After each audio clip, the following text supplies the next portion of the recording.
Umilim ang kalangitan. Nagbabadyang bumuhos ang malakas na ulan. Ramdam na rin ang lamig ng hangin.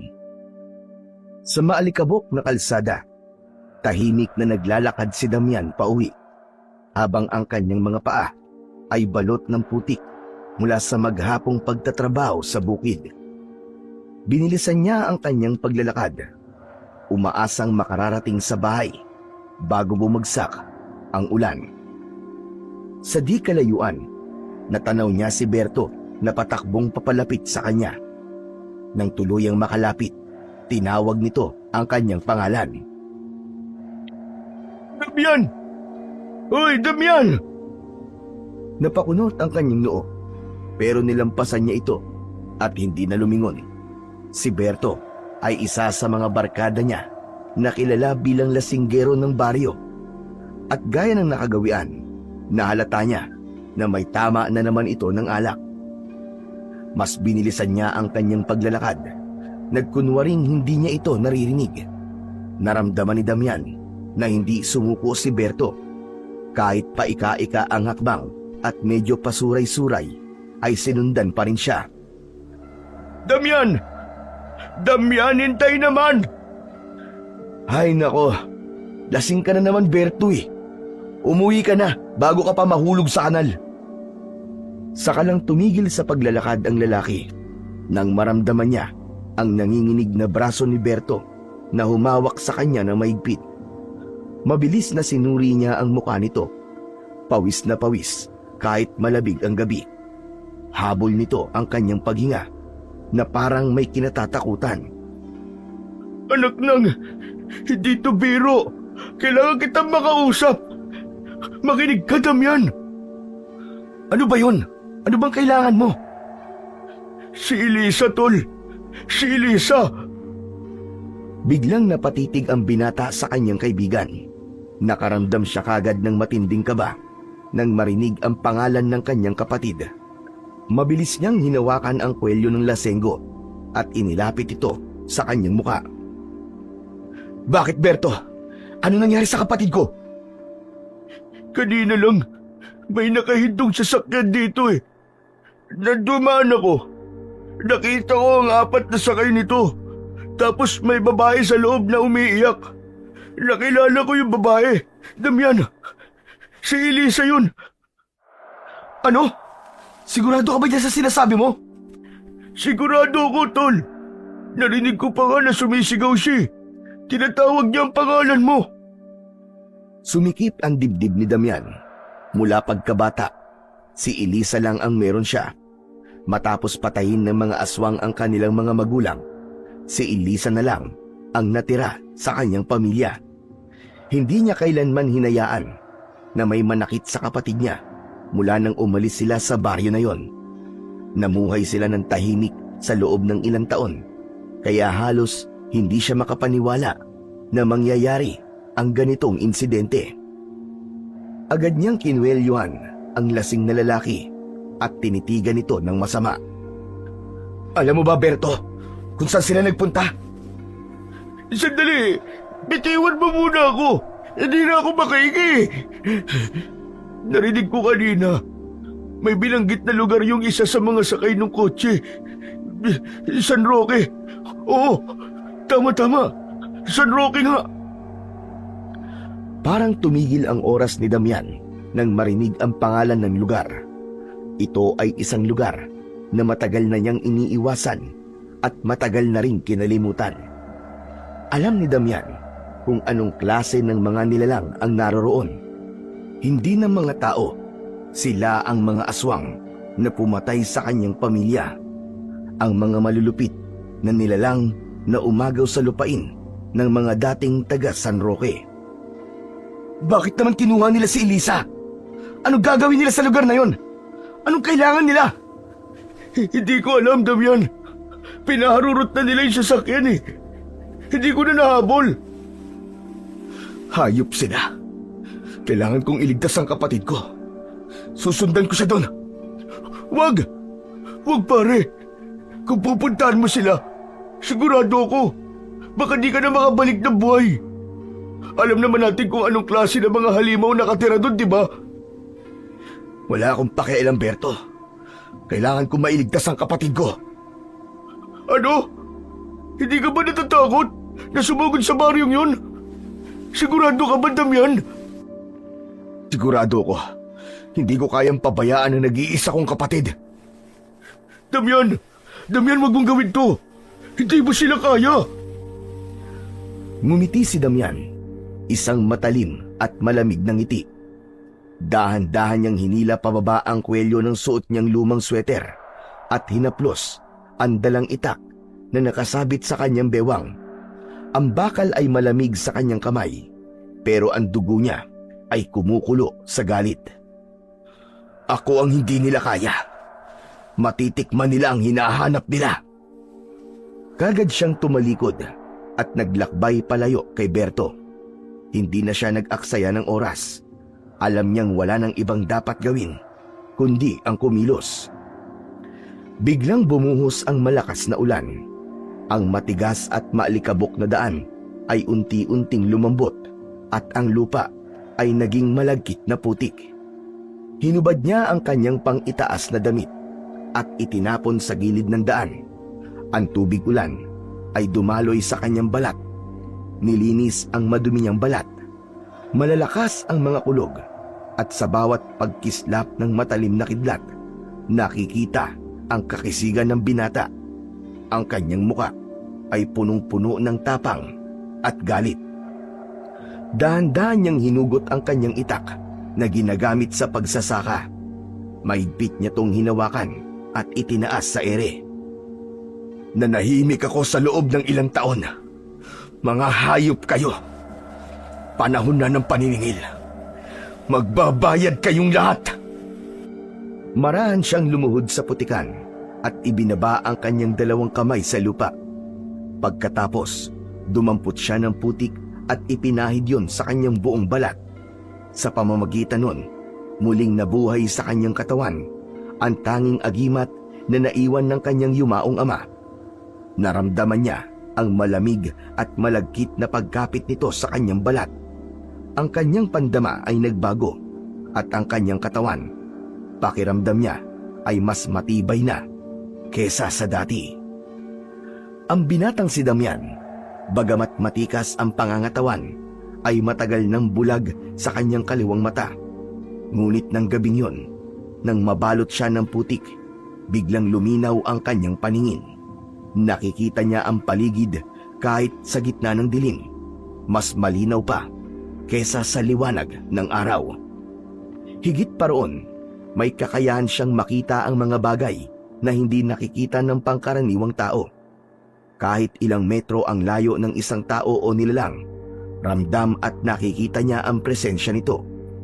Kahit pa natatakpan ito ng dingding, kahoy, semento o anumang panangga, tumatagos ang kanyang paningin.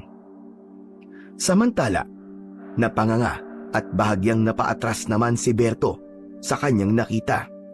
Ang kaibigang kanina lamang ay isang normal na tao, ay naging tila isang nabubuhay na nilalang mula sa alamat. Ang putik ay kumapit sa kanyang balat. Bumalot sa kanya mula ulo hanggang paa. Pero sa halip na malambot at madulas, ang putik ay tumigas. Parang isang matibay na baluti na hindi matitinag ng kahit na anong sandata. Ito na nga ba sinasabi ko eh? Ang taong putik! Nagbalik na! Muling naglaro sa isipan ni Berto ang mga kwento nung bata pa siya. Ang alamat ng isang mandirigmang antingero na ang katawan ay balot ng putik kapag pumapatay ng mga halimaw. Hindi niya akalaing totoo pala ang lahat ng yon. Totoo pala siya. Meron talagang taong putik. At higit pa ron, kaibigan ko pa. Grabe, ang astig doon ah. Hoy, Damian! Sandali! Hintayin mo ako! Hindi sumagot si Damian. Tahimik itong nagpatuloy sa paglalakad. Hindi na lumingon kay Berto.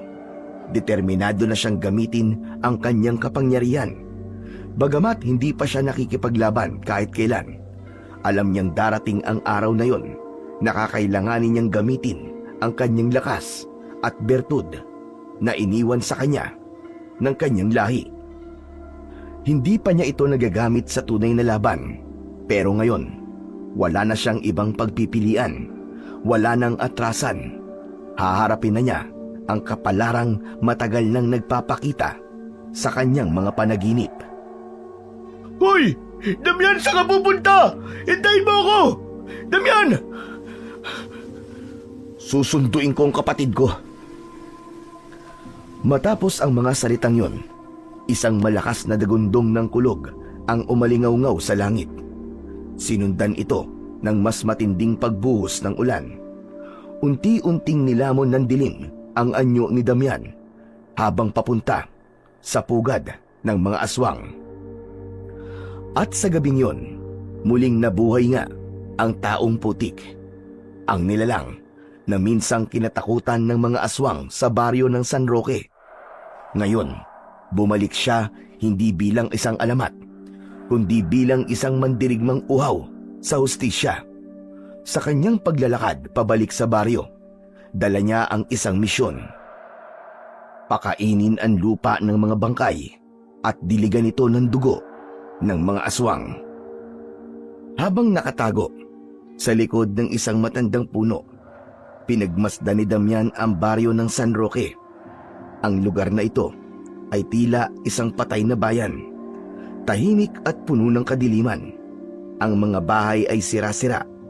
Ang karamihan ay natatakpan ng lumot at baging na parang matagal nang inabandona. Ngunit alam niyang hindi ito isang ordinaryong baryo. Sa likod ng katahimikan nito, may mga matang nagmamasid. May mga nilalang na nagtatago sa dilim, gutom at uhaw sa dugo. Hinayaan niyang gumana ang kanyang bertud ng putik. Ang malamig na lupa na bumalot sa kanyang katawan ay nagbigay sa kanya ng hindi pangkaraniwang pandama. Ang kanyang pandinig ay naging matalas. Ang kanyang pangamoy ay naging sensitibo sa lansa ng hangin. At higit sa lahat, ang kanyang paningin ay tumagos sa loob ng mga bahay. At sa kabila ng dingding, nakita niya ang tunay na anyo ng mga nakatira sa baryo. Sa loob ng bahay, may mga nilalang na nakalupasay sa sahig, mga aswang na nasa kanilang likas na anyo. Ang ilan ay may mahahabang dila na dumidila sa mga butot laman ng kanilang biktima. Ang iba na may nakadungaw sa kanilang bintana, waring naghihintay ng susunod na bisitang mahuhulog sa kanilang patibong. At sa gitna ng baryo, sa isang malaki at lumang bahay, ang tila nagsisilbing pinakapugad ng mga aswang. Doon niya nakita ang kanyang hinahanap. Nakatali ang kanyang kapatid na si Elisa. Nakahiga ito sa isang malapad at mahabang lamesa. Napalilibutan ito ng mga bantay na nag-uusap-usap. Ang ilan sa kanila ay nasa kanilang likas na anyo.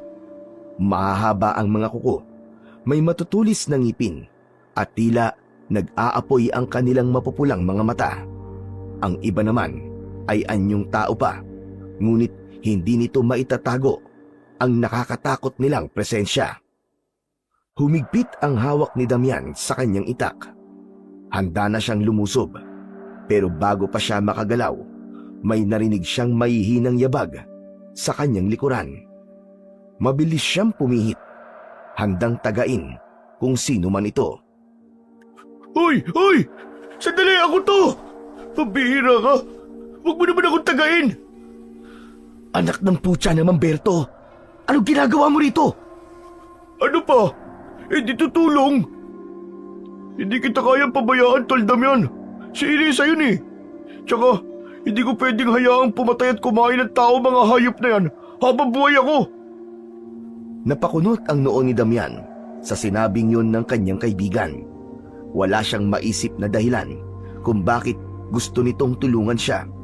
Hindi na rin kasi sila masyadong nagkakasama at nagtuturingang magkaibigan dahil sa isang hindi pagkakaunawaan. Pambihira ka, oo. Sana hindi ka nalang sumunod dito. Hindi naman kita kailangan eh. Baka makasira ka lang sa misyon ko eh. Grabe ka naman magsalita. Alam mo bang iniwag ko yung alak doon para lang sumama rito? Ang mahal kaya nun. At saka, anong hindi mo ko kailangan? Lahat ng bida, tol, may sidekick. At alam mo kung sino sidekick mo? Walang iba, kundi ako, tol. Ang yabang mo rin no? Ano bang kaya mong gawin bukod sa paglaklak ng alak? Bakit? Kaya mo bang makipagpatayan sa mga aswang ha? Aba, ang baba naman ang pagtingin mo sa akin. Kayang-kaya ko yun, siyempre. Heto nga ako. Oh, tingnan mo. Ninakaw ko pa yung itak ni Mang Cardo nang dumaan tayo sa bakuran niya kanina. Matalas to, tol. Ito yung nakikita kong ginagamit niya sa pagputol ng mga kahoy. Isang taga lang, wasak kagad. Tumigil ka na nga. Hindi to oras ng biro. Sana talaga, hindi mo na lang ako sinundan dito. Tol naman, huwag mo naman akong itaboy. Sayang eh, may backup ka na eh. Nakasing astig ko pa. Tinignan ni Damian ang dating kaibigan.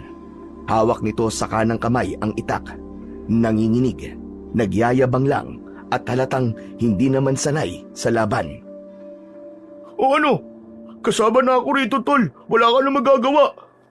At saka, Damian, seryoso. Baka mamatay ka rito kung wala ako eh. Alam mo namang maswerte ako sa lahat ng bagay, di ba? Kaya swerte ka sa akin. Maswerte, maswerte. Kailan ka pa naging maswerte, Aber? Oo, marami. Yung 3 beses ako nanalo sa sabong. At di ko alam kung paano nangyari yun. Nung naligtas ako sa utang kay Mang Kanor dahil nasira bigla listahan niya. At nung isang beses na hindi ko alam kung paano ako nakauwi kahit 3 araw na akong walang malay sa inuman. O di ba? Maswerte ko matatawag yun. Shh! Huwag kang maingay. Ang ingay mo. Baka makatawag ng pansin yung mga tawa mo. Ay, sorry. Nakarid away lang ako. Nakirid away. Sipain kita dyan eh. Sige na. Pero kapag naging pabigat ka, iiwan kita rito.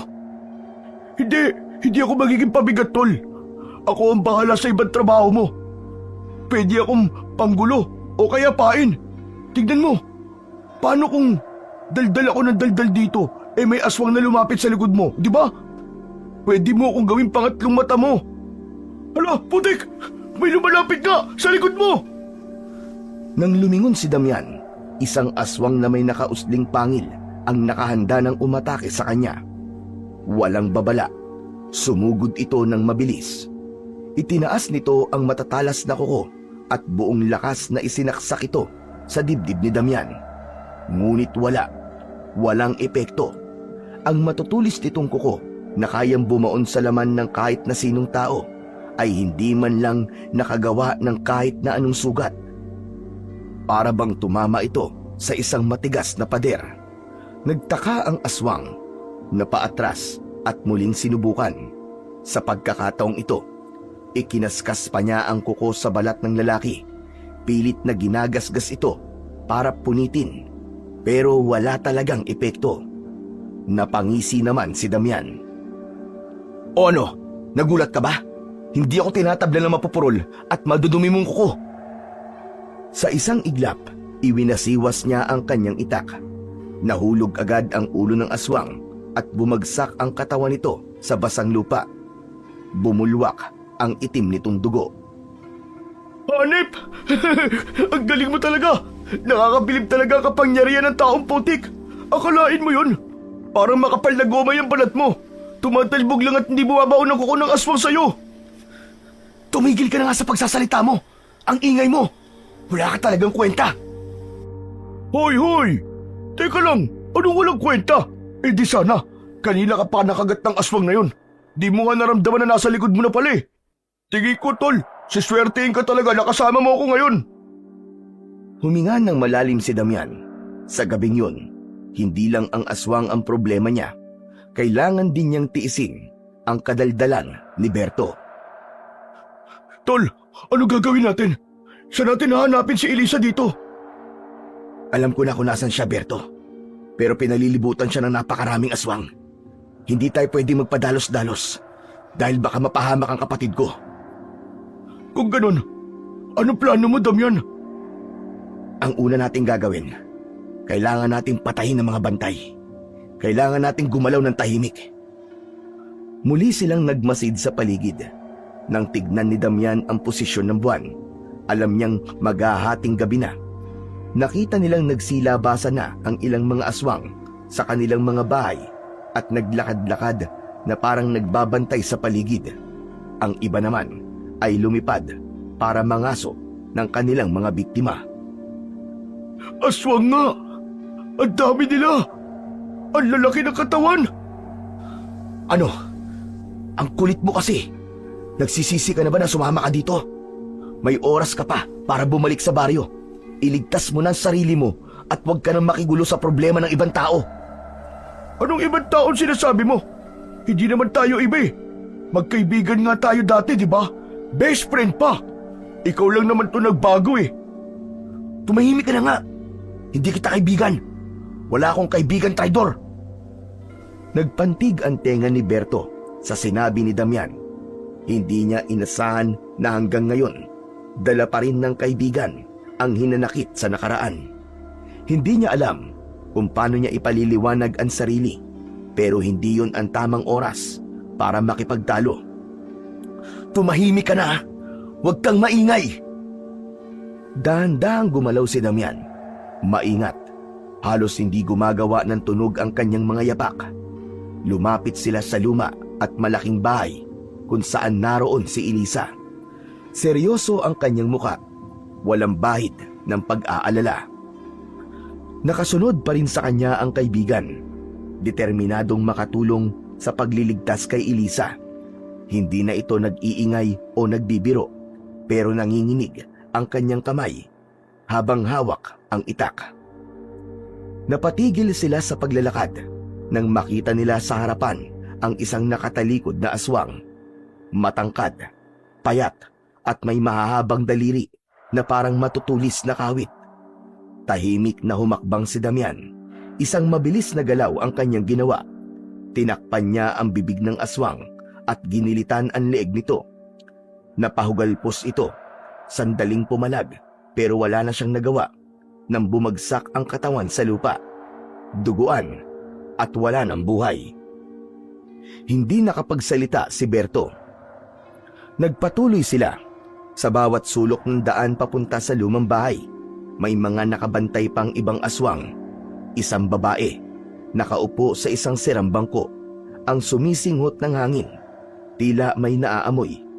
Mabilis na lumapit ang binata at bago pa ito makalingon, tinaga niya na ito sa ulo. Halos nahiwa ang buong mukha nito. Wala itong nagawa kundi isuka ang sariling dugo bago bumagsak. Bumilis ang tibok ng puso ni Berto.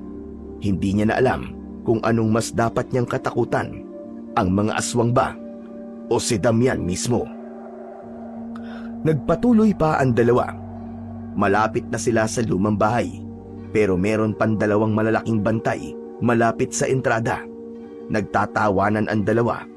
Hindi nila batid na may papatay na sa kanila sa loob lamang ng ilang segundo. Hoy Berto, tulungan mo ako ha. Tig-isa tayo. Oo, sige, sige. Sa isang iglap, mabilis na dinaluhong ni Damian ang isang aswang at isinalaksak niya ang itak sa tagiliran ng kalaban. Sa kamarahang inikot ang talim. Tumigil ang halakhak ng aswang at nanlaki ang kanyang mga mata sa gulat. Di man lang nakagawa ng ingay bago namatay. At sa isa namang bantay ay napansin kagad ang nangyari. Muntik na itong umalulong para magtawag ng mga kasamaan. Hindi makakilos si Berto dahil naunahan ng takot. Natulala lang ito sa harap ng aswang. Mabuti na lang at mabilis na nakabuelta si Damian mula sa likod. At sa isang mabilis na galaw, pinugutan niya ito ng ulo. Napahawak si Berto sa bibig. Nagkalat na ang katawan ng mga halimaw sa paligid. Lahat ng ito, pinatay ng tahimik. Walang sigaw, walang ingay, walang bakas na maaring makatawag ng pansin sa iba pang aswang na naroroon. Ngunit si Berto, ibang usapan. Hirap na siyang huminga. Pinagpapawisan na siya ng malamig. Nakakatakot ka, Damian. Ang bilis mong pumatay. Ang dami na nila. Diyos ko po, parang mas halimaw ka pa kesa sa kanila eh. Hindi kumibo si Damian. Sa halip, lumapit siya kay Berto at walang sabi-sabing kinuha ang hawak nitong itak. Wala ka talagang silbi kung ganyan ka. Manatili ka na lang sa likod ko. At kahit na anong mangyari, huwag kang aalis sa tabi ko ha. Naiintindihan mo? Napakagat ng labi si Berto.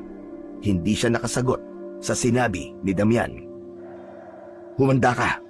Kailangan mailigtas natin si Elisa. Nasa loob siya ng bahay na to. Nakatali at binabantayan ng halos 20 aswang. Ano ka mo? 20? Ako na ang bahala sa kanila. Basta ikaw, mag-focus ka lang kay Elisa. Naiintindihan mo? Teka lang, Damian. Sigurado ka ba dyan? 20 talaga? Hindi 2? Wala tayong ibang pagpipilian, kundi gawin natin to ngayon. Baka bukas, huli na ang lahat. Pwede namang mag-isip pa tayo ng ibang paraan, di ba? Baka naman may mas madali. Anak ng teteng, oo.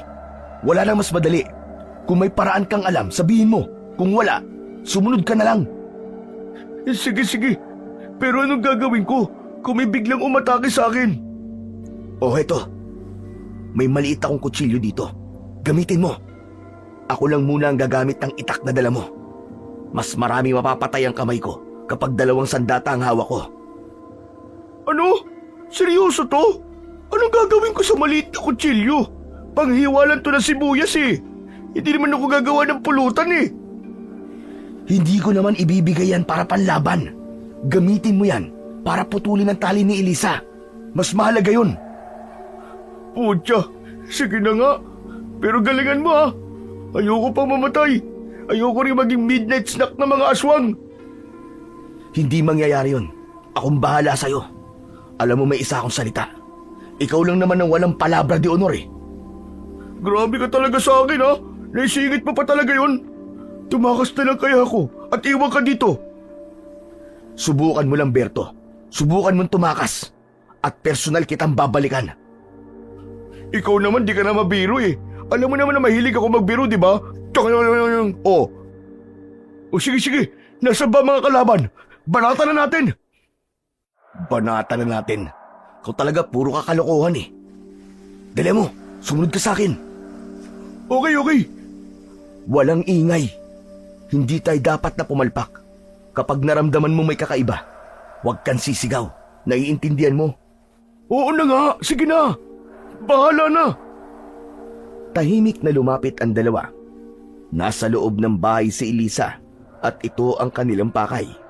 Kahit madilim, kitang-kita niya ang nangyayari sa kapaligiran.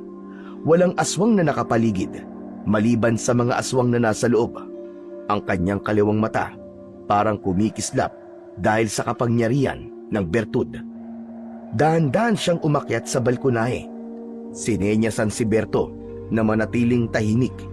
Nang marating nila ang pintuan, agad na tinangka ni Damian na buksan ang pinto. Ngunit sa oras na lumapat ang kanyang kamay sa kahoy na pinto, parang nagliyab ang kanyang palad. Napaatras siya, napangiwi sa sakit habang hawak ang nasunog na kamay.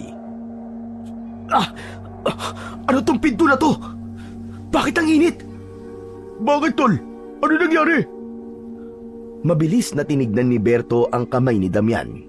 May pulang marka ito na parang napaso sa apoy. Napansin nilang may kakaibang ukit ang kahoy, mga simbolo at palatandaang hindi pangkaraniwan. Ako tol, ako! Susubukan ko! Baka kaya ko! Matapang na hinawakan ni Berto ang doorknob. Pinuwersa niya itong buksan gamit ang 2 kamay. Buong lakas niyang hinatak, pero wala, ni hindi man lang gumalaw ang pinto. Pambihira! Anong klase pinto to? Hindi ko rin mabuksan! Nagtama ang tingin nilang dalawa. Alam nilang hindi ito ordinaryong pinto. Napaatras sila pareho. na hindi makapaniwala sa nangyari. May kung anong puwersang humahadlang sa kanila. Ang mga ukit sa kahoy ay nakita ni Damian na parang may sariling buhay at gumagalaw. May proteksyon to. Hindi to basta-basta pinto lang. Ano? Proteksyon? Yung tipong may sumpa? Hindi sumagot si Damian, pero alam niyang tama si Berto. Ang pinto ay may mahika. Proteksyon ng mga aswang. Tahimik nilang pinagmasdan ang paligid. Alam nilang hindi na sila maaaring magtagal doon. Kapag nagtagal pa sila, siguradong may makakapansin na sa kanila. Hindi natin to mabubuksan sa normal na paraan, Tol. Anong gagawin natin? Maghihintay na lang hanggang bumukas siya ng kusa? Hindi. Pero kailangan umatras muna tayo. Hindi natin pwedeng pilitin to ngayon. Pero di ba, nasa loob niya si Elisa? Mas lalo siya mapapahamak kung pipilitin natin. Napatingin si Berto kay Damian. Hindi ito sanay makitang umaatras sa laban. Pero alam niyang tama ang kaibigan niya. Kung ipipilit nilang buksan ang pinto ngayon, baka mapahamak silang lahat. Lalong-lalo na si Elisa. Napansin ni Damian ang paggalaw ng anino sa loob ng bahay. May naalerto. Bilis! Umatras na tayo! Umatras sila at nagkubli sa mga puno upang hindi mapansin ng mga aswang. Tinuntun nila ang daang papunta sa malapit na bundok. Pagkarating sa tuktok, saglit silang huminto upang huminga ng malalim. Mula roon, tanaw nila ang buong baryo ng San Roque. Ang mga ilaw sa ilang bahay ay parang mumunting alitaptap sa dilim ng gabi. Ngunit alam nilang sa kabila ng payapang tanawin yon, meron itong ikinukubling lagim.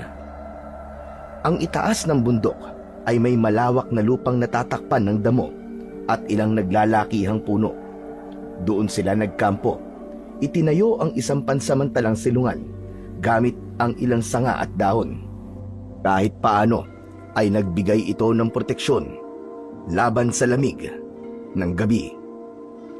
Habang nakaupo si Berto sa isang bato, hindi niya maiwasang manginig, hindi lang sa lamig, kundi sa kaba.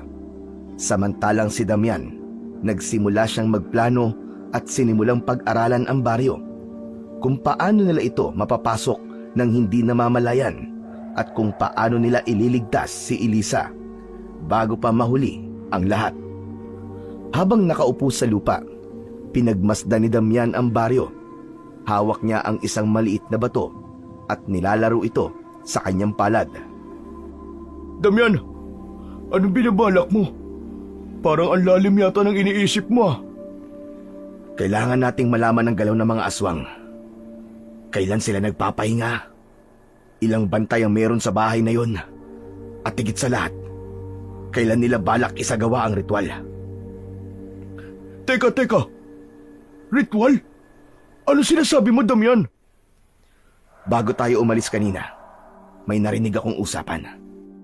Malapit na ang pista ng baryo. Oh, ano namang koneksyon ng pista sa kapatid mo? Hindi ko pa alam. Wala akong alam sa mga ginagawa nila.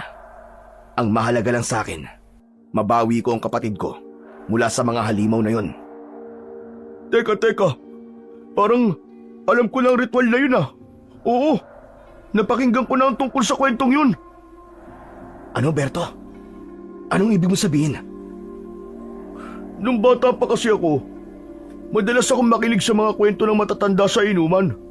Sabi nila, may isang lumang ritual na ginagawa ang mga aswang tuwing pista. Pero ang alam ko, matagal na itong tinigil eh. O akala ko lang pala. Ano pa ang naaalala mo? Ang dugo ng birhen, yun daw ang pinakamalakas na alay. Kapag ibinuhos sa mutya, mas lalo silang lumalakas, mas tumatagal ang buhay nila, at nagiging mas mahirap silang patayin. Kung ganun, kailangan na natin kumilos kagad.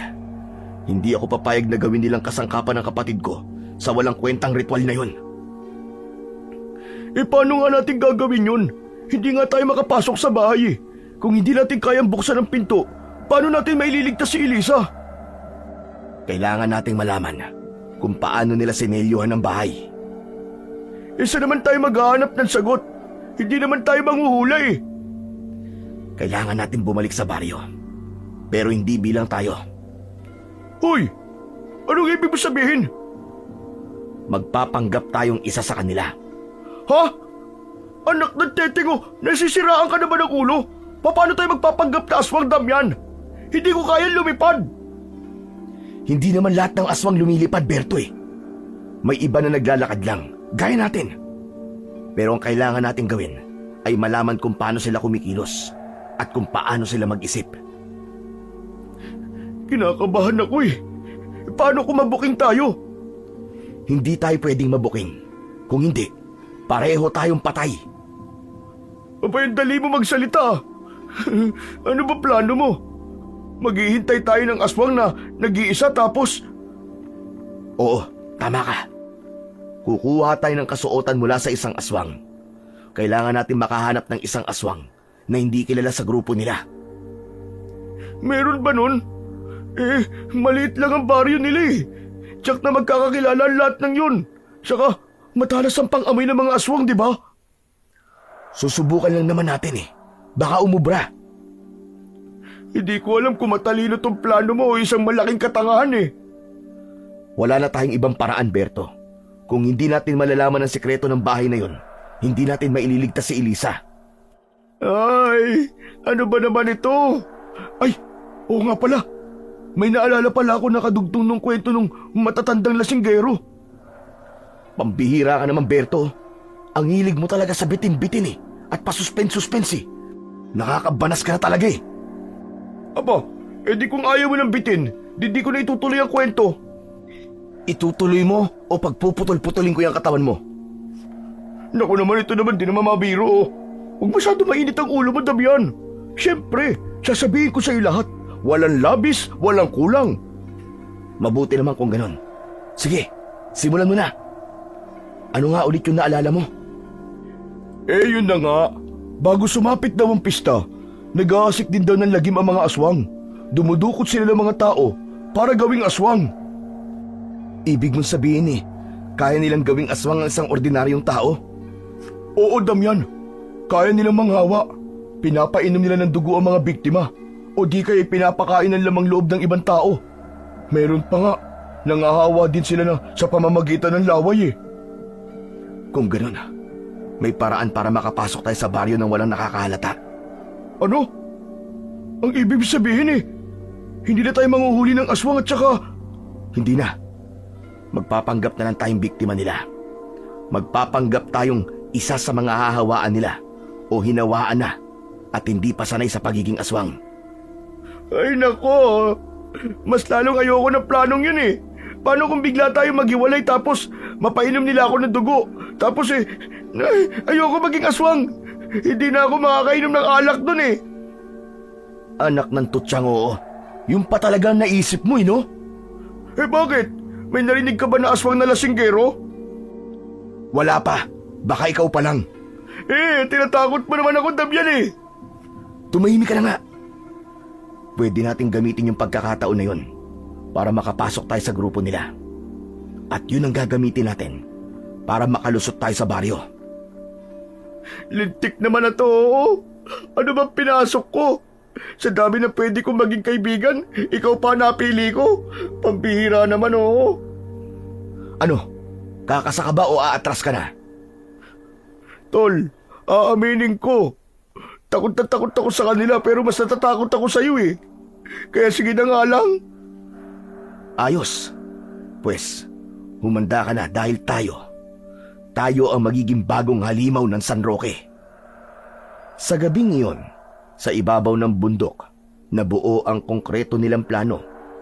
Babalik sila sa baryo ng mga aswang, hindi bilang isang tagalabas, kundi magiging bahagi sila ng baryo bilang mga nagpapanggap na aswang. Nahiga na ang dalawa. Sinapinan na lamang nila ng mga tuyong dahon ang lupa. Madaling araw na, pero hindi dalawin ng antok si Damian. Nakatingala siya sa langit. Pinapanood ang buwan at mga bituin. Malamig ang simoy ng hangin, ngunit hindi sapat yun para kumalma ang binata. Bumalik sa kanyang alaala ang isang panahon kung kailan payapa pa ang buhay nila sa baryo ng San Roque. Bata pa siya noon, halos 10 taong gulang pa lamang. Samantalang ang nakababata niyang kapatid na si Elisa ay 5 taong gulang. Masaya at tahimik ang kanilang pamumuhay sa baryo. Ang kanilang mga magulang ay kilalang albularyo at antingero sa lugar. Mga taong may kaalaman sa panggagamot at lihim na mga paniniwala tungkol sa mga nilalang at hindi nakikita ng karaniwang tao. Lumaki si Damian sa piling ng kanyang ama na tinuruan siyang gumamit ng mga anting-anting at orasyon. Kahit bata pa siya noon, natuto siyang gumamit ng dahon at ugat ng iba't ibang halamang gamot para sa pagpapagaling ng mga may sakit. Itinuro sa kanya kung paano basahin ang langit, kung paano makiramdam sa paligid, at kung paano ipagtanggol ang sarili gamit ang mga sagradong kasangkapan. Madalas niyang makita ang kanyang ama na may hawak na lumang agimat na iniingatan nito sa loob ng isang kahoy na kahon. Tapos may iba pang bagay na naroroon pero hindi niya batid kung ano. Sabi ng kanyang ama, ang mga bagay na iyon ang kanilang proteksyon kung sakali man na may masamang nilalang na maligaw sa kanilang baryo. Sa kanilang simpleng buhay, wala silang kamalay-malay sa panganib na unti-unting lumalapit sa kanilang baryo. Nagsimula ang lahat isang gabi bago ang pista. Isang matandang lalaki ang dumating sa kanilang bahay, sugatan at hingal na hingal. Ayon sa kanya, may mga limaw na umatake sa kabilang baryo, mga nilalang na may mahahabang pangil at pulang mata. Sinabi niyang nilamon ng mga ito ang buong pamilya niya. Walang itinira, walang sinisino. Nabahala ang mga magulang ni Damian. Agad silang nagpulong kasama ang ibang albularyo at matatandang may alam sa mga sinaunang paniniwala. Alam nilang ang mga nilalang na yon ay hindi basta-basta. Kumilos ang pinakamatapang na bayani, ang antingerong nakilala bilang taong putik. Tumigil sa pag-iisip ang binata. Pilit kinalma ang sarili. Isang buntong hininga ang kanyang pinakawalan. Samantala, naramdaman ni Berto si Damian. Pabiling-biling sa kanyang higaan at panay ang malakas na pagbuga ng hangin. Damian, bakit di ka pa natutulog? Kanina ka pa naglilikot eh. Hindi ako makatulog, Berto eh. Sa bagay, ako nga din eh. Di rin makatulog. Parang bumabalik sa akin yung itsura ng mga aswang na napatay natin. Para akong binabangungot ng gising. May napatay ka ba? Wala yata akong maalala. Ay, wala ba? Guni-guni ko lang pala yun. Sandali. Berto, di ba sabi mo, marami ka nang narinig na kwento tungkol sa baryo ng San Roque? Naikwento ba sa'yo kung paano naging pugad ng aswang ang baryong yon? Parang oo, na hindi. Ewan ko, hindi ako sigurado. Baka nakalimutan ko na rin eh. Gusto mo bang malaman ng kwento? Ano? Alam mo? Oo naman. Alam mo pala eh, tapos nagtatanong ka pa. O sige nga, ikwento mo na. Total, parehas naman tayong di makatulog eh. Nagsimula ang lahat dahil sa taong putik. Ha? Bakit ganun? Di ba siya yung bayani ng baryo? Pero bakit sa tono mo? Parang kasalanan pa niya yung nangyari. Kasalanan naman talaga niya eh. Kasalanan ng kapangyarihan niya. Ha? Teka, naguguluhan ako. Di ko maintindihan eh, nalilito ako, paki-explain nga. Alam mo namang mababa ang IQ ko eh. Kasi ganito yon. Nung malaman niya na may mga aswang sa ibang lugar, nagsimula siya ng isang misyon. Isang personal na krusada. Pinangako niya sa sarili niyang papatayin niya ang lahat ng aswang na mahahanap niya. Aba eh, di parang bayani pala talaga siya. Ewan ko. Minsan nga naiisip ko kung bayani ba talaga siya o siya ang dahilan ng lahat ng ito. Dahil sa kanya, natuntun ng mga aswang ang baryo namin, ang San Roque. Diyan kami dati nakatira. Payapa at masaya dati ang lugar na yan. Seryoso? Ibig ba sabihin, dating lugar yan ng mga tao? Tama ka, Berto. Pero na magsimula siyang manghuli at pumatay ng mga aswang sa kabilang bayan, nagalit ang mga halimaw. Hinanap nila kung sino ang pumapatay sa kanila. At nang matuntun nila kung saan siya nakatira, doon na nagsimula ang trahedya. Diyos ko po, ano nangyari pagkatapos nun? Isang gabi, dumating sila. Hindi lang isa o dalawa, kundi isang buong hukbo ng mga aswang. Wala silang awa. Pinaguhuli nila lahat ng mga lalaki sa lugar at iginapos. Dinala sa plaza. O tapos? Pagdating sa plaza, isa-isa silang tinanong. Sino ang taong putik? Oh, may umamin ba? Wala. Walang nagsalita. Walang gustong umamin kahit na ilan sa kanila. Kilala ang taong may bertud ng putik. Alam nilang si tatay yun. Pero hindi nila ipinagkanulo. Wow! Ang astig, no? Talaga may paninindigan sila. Sa bagay, kung ako din yung nasa panahong yun, ganun din ang gagawin ko eh. Hindi ko ipagkakanulo ang kababaryo ko kahit na ano pang mangyari. Over my dead body. Ganun na nga ang ginawa nila. Pero dahil sa prinsipyo na yun, nangyari ang malawakang pagpaslang. Anak ng... ayoko na pala. Kita mo na? Duwag! Tapos yun na nga, naunang pinatay ang mga asawa nila para may umamin.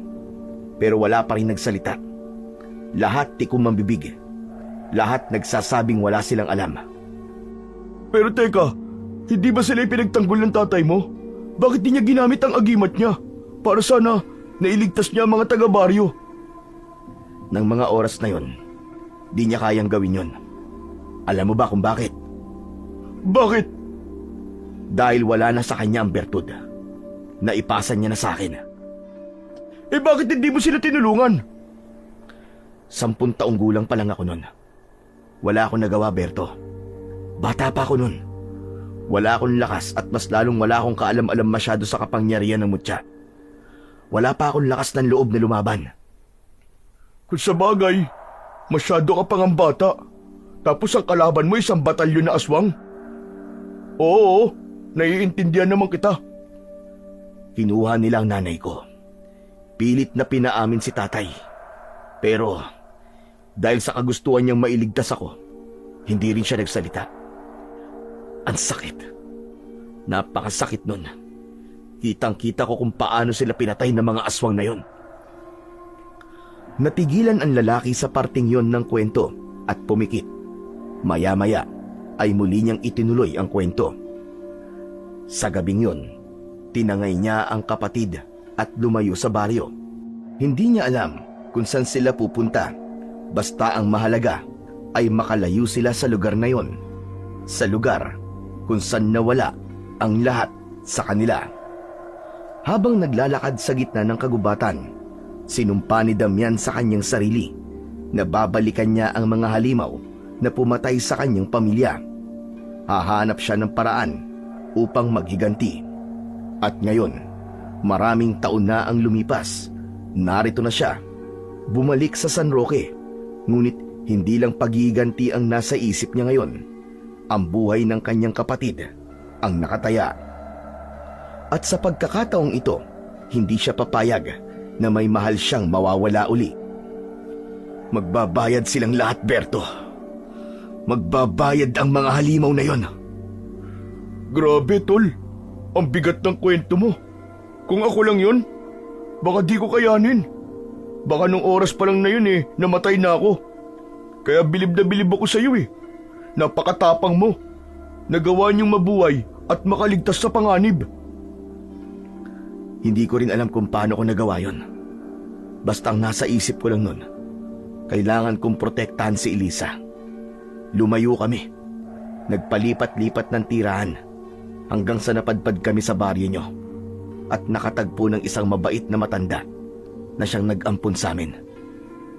Minsan ba, tol, naisip mo na babalik ka sa impyernong lugar na to kung saan nagsimula ang lahat?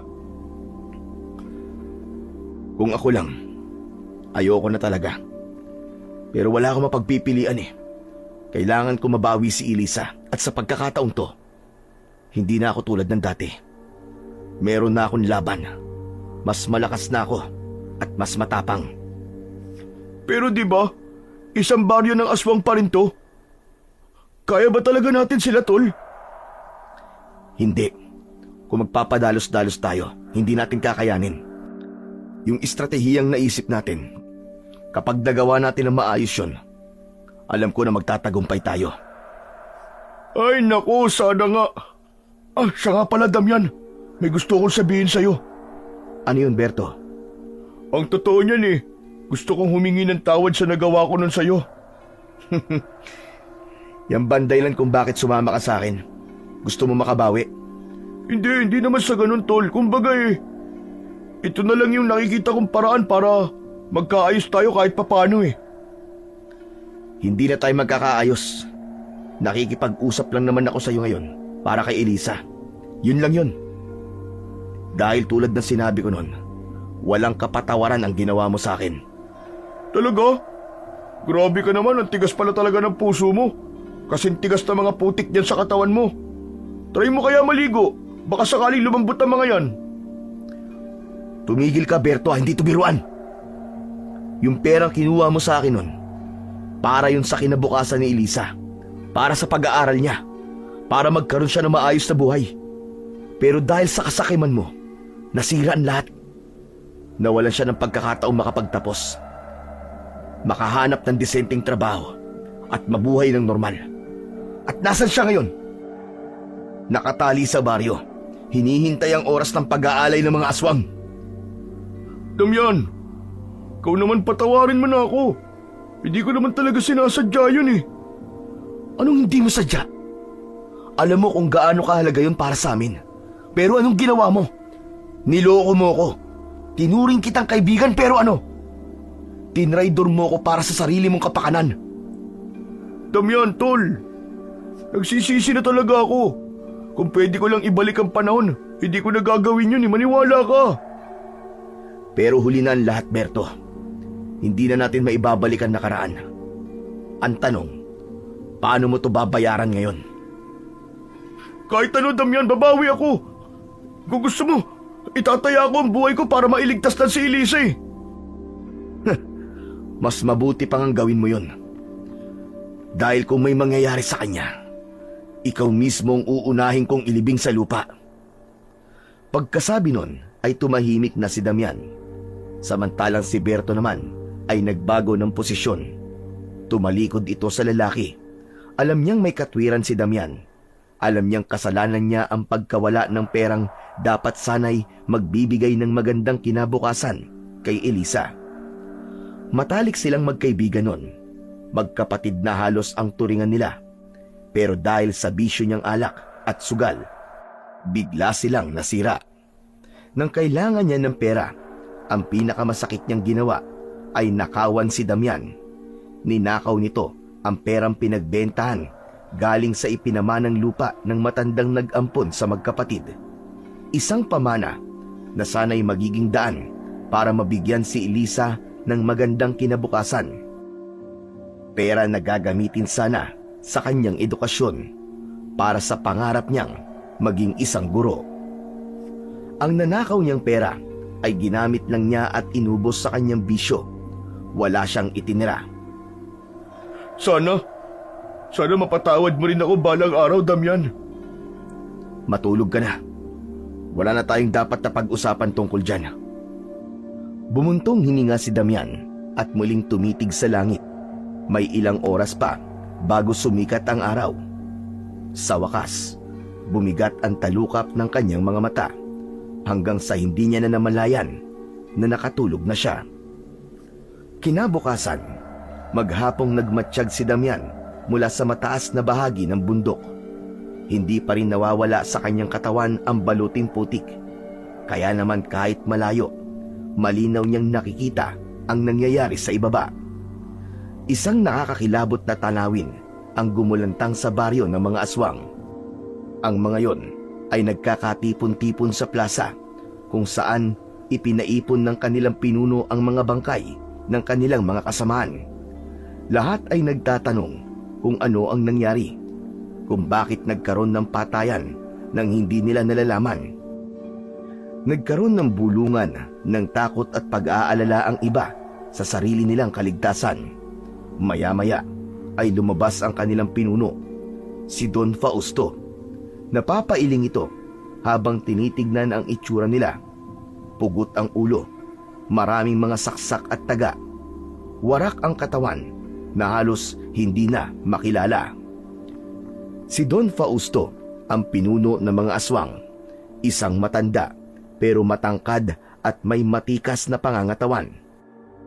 Matigas ang kanyang ekspresyon. Galit na galit siya sa nangyari. Hindi siya makapaniwalang may kayang gawin yon sa kanyang mga tauhan. Sinong walang hiyang may gawa nito? Walang sumagot sa mga tauhan niya. Ang mga taga-baryo ay yumuko. Takot na baka sila ang pagbuntunan ng galit ng kanilang pinuno.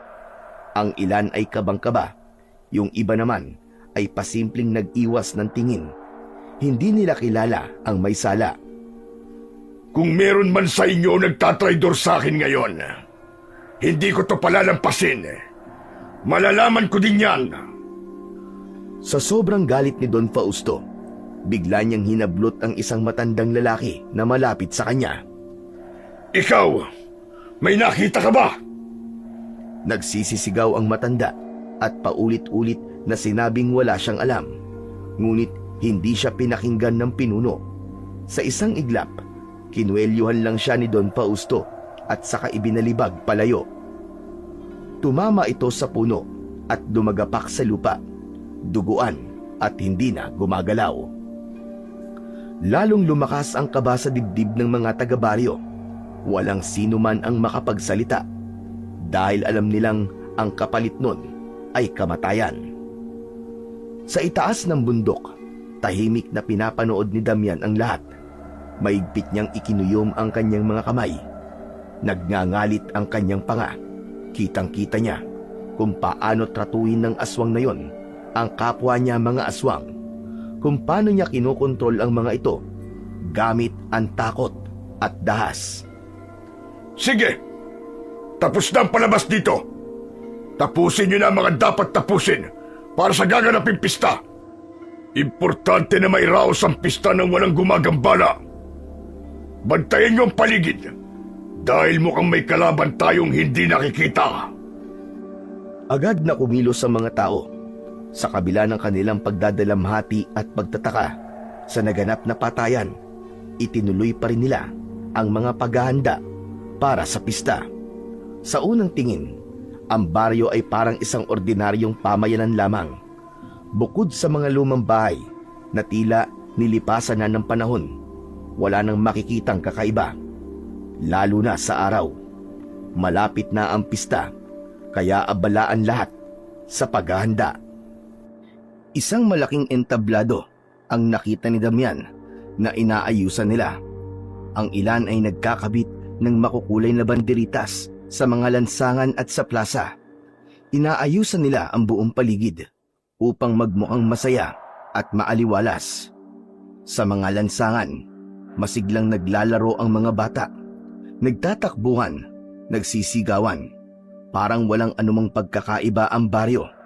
Nasa likod ng tawa, ngiti at makukulay na dekorasyon, ang pamayanang yon ay hindi ordinaryo, kundi pugad ng masasamang aswang. Napatingin si Damian kay Berto na noon ay nagbubukas ng niyog at ibang prutas para sa kanilang pagkain. Sa palagay mo, Berto, totoo ba yung kwento tungkol dun sa mga tao na dinudukot nila para gawing aswang? Hindi ko rin alam, Damian eh. Hindi ko pa naman nakikita eh. Basta, narinig ko lang ang kwento na yun. Palilipasin natin ang buong araw na to. Kung wala pa, mapipilitan akong sumugod. Ano ba nangyayari sa ibaba? Naghahanda na sila, Berto. Kaya kailangan natin magmadali. May nakikita ka bang ibang galaw nila? Wala pa. Parang isang normal na araw lang to para sa kanila. O Damian, kumain ka na muna ng buko. Iniabot ni Berto ang kalahating buko. Kinuha naman ito ni Damian, pero nakailang nguya lang. Biglang sumimangot ito. Pwe! Ano ba to? Bakit parang lasang panis? Anong klaseng buko ba to? Anong panis? Hindi naman ah. Anong klaseng panlasa ba ang meron ka? Anong gusto mong lasa? Yung may condensed milk at asukal? Wala nun dito sa bundok, uy. Pambihira ka naman, oo. Meron bang iba dyan? O eto, mga prutas. Akin na nga. Ano ba yan? Ang tatabang naman ito. Talent mo na talaga mamili ng mga prutas na walang lasa, no? Hindi ko naman kasalanan kung bakit walang masarap na prutas dito eh. Ikaw naman kasi, may plano ka mamundok. Di ka nagbaon ng pagkain natin. Sa kagustuhan ko mabawi ka agad si Elisa. Nakalimutan ko na ang mga bagay na yan. Sarili ko lang at itong itak ang bitbit ko. Hindi ko na naalala na mahalaga din pala ang pagkain at inumin. At paano mo siya mababawi kung gutom ka? Di ka makakapag-isip na maayos. Akalain mo yun? Di ka nga mamamatay sa atake ng aswang, pero mamamatay ka naman dahil sa gutom. Ano bang akala mo? Puro tapang lang ang mahalaga sa laban na to? Hindi ko inaasahang tatagal tayo rito. Akala ko mabilis lang eh. Kahit na. Sana titignan mo din yung posibilidad na ito. Sana naisip mo rin na baka yung makakasagupa mong aswang ay matatalino, malalakas o kaya maabilidad. Natural, tatagal ang laban kapag ganun. O di ba? Matatalino sila. Nilagyan nila ng orasyon ang pinto ng bahay na yun para di natin mapasok. Advance sila mag-isip, tol. Alam ko, may pagkukulang nga ako sa aspetong yon. Ano, gusto mo ba? Bumababo na ako at kumuha ng pagkain natin. Pero wala na tayong oras, Berto. Baka mamaya, magkatotoo yung hinala mo na nagdadala nga sila ng mga tao dito para gawing aswang. Hindi natin magagawa na maayos ang plano. Hayaan mo na. Kaya ko pa naman tiisin ang gutom. Kaya mo pa? Eh ako, di mo ba ako tatanungin kung kaya ko pa? Kanina pa nga nagrereklamo ang bituka ko eh. Gutom na ako pare, nauuhaw tsaka nahihilo na ako. Ikaw, di ka pa ba naaalibadbaran dyan sa putik mo? Huwag mo nga pakialaman to. Kung tatanggalin ko ang putik sa katawan ko, mawawalan ng bisa ang kapangyarihan ng bertud. Normal na tao na lang ako pag nagkataon. Paano ko masusubaybayan ang kilos nila kung di ko sila nakikita? Sa bagay, pero grabe naman yung bertud na yan. Parang hindi komportable. Parang angkate niya na. Tama ka, Berto, Makati nga. Parang kinakagat ako ng isang batalyong pulgas. Sabi ko na eh, bakit di mo kayo rin kahit konti lang? Para ka nang nilulumot dyan sa itsura mo eh. Eh kung yung mukha mo kaya ang kayurin ko? Eh wag naman. Pero Damian, seryoso. Mukha ka multo dyan sa itsura mo. Ikaw ang unang magiging multo pag di ka pa tumigil sa kakadaldal mo. Ang hirap naman ng sitwasyon natin. Gutom ka na nga. Ang init pa ng ulo ng kasama mo. Hayaan mo na yung gutom. Kaya mo yan. Kaya kong antiisin eh. Ay nako, buhay naman talaga, oo. Hindi ko naman alam kung sino mas matinding kalaban ko eh. Ang mga aswang o ang sarili kong sikmura. Berto, konting tiis na lang. Pumunta tayo rito para sagipin si Elisa. Sumama-sama ka pa kasi. Oo na, alam ko na yun. Hindi lang talaga ako sanay sa ganito eh. Pero sige, maghahanap na lang ako ng ibang makakain dito habang naghihintay tayo sa galaw nila. Mabuti pa nga. Huwag kang lumayo masyado para matawag kita kagad kung kailangan. Ibinalik ni Damian ang paningin sa ibaba ng baryo. Biglang sumeryoso ang kanyang muka. May lumitaw na grupo ng mga tao. May hawak silang lubid. Hinihila ang ilang nakapila at nakagapos na mga lalaki. Ang karamihan sa kanila ay puno ng sugat at mukhang mahihina. Mas lalong pinatalas ni Damian ang kanyang paningin. Anak ng tutsang oh! Ano to? Tahimik niyang sinuri ang paligid.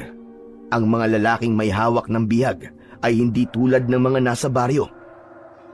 Hamak na mas malalaki sila at may matitipuno silang pangangatawan. Parang mga sundalo sa taglay nakakisigan. Mukhang totoo nga yung kinikwento ni Berto tungkol sa mga taong dinadakip nila bago sumapit ang piyesta. Agad siyang gumapang pababa sa kanyang pwesto. Nagtago ng bahagya sa mga damo. Hindi niya alam ang kakayahan ng mga yon. Ayaw niyang mahuli, kaya dapat siyang mag-ingat. Nanginginig siya dahil sa sobrang galit habang pinagmamasdan ang kaawa-awang sitwasyon ng mga bihag. Lahat sila walang lakas para lumaban. Berto! Berto, nasan ka na ba? Dahan-dahan siyang gumapang papalapit sa mas mataas na bahagi upang hanapin si Berto, pero hindi niya to nakita. Anak ng tutsang talaga, oh. Ano nangyari sa lalaking yun? Umuwi na yata dahil sa gutom. Pambihira talaga, oh. Di talaga maaasahan. Visit! Tumayo siya nang makitang nakarating na sa baryo ang sinusubaybayang grupo.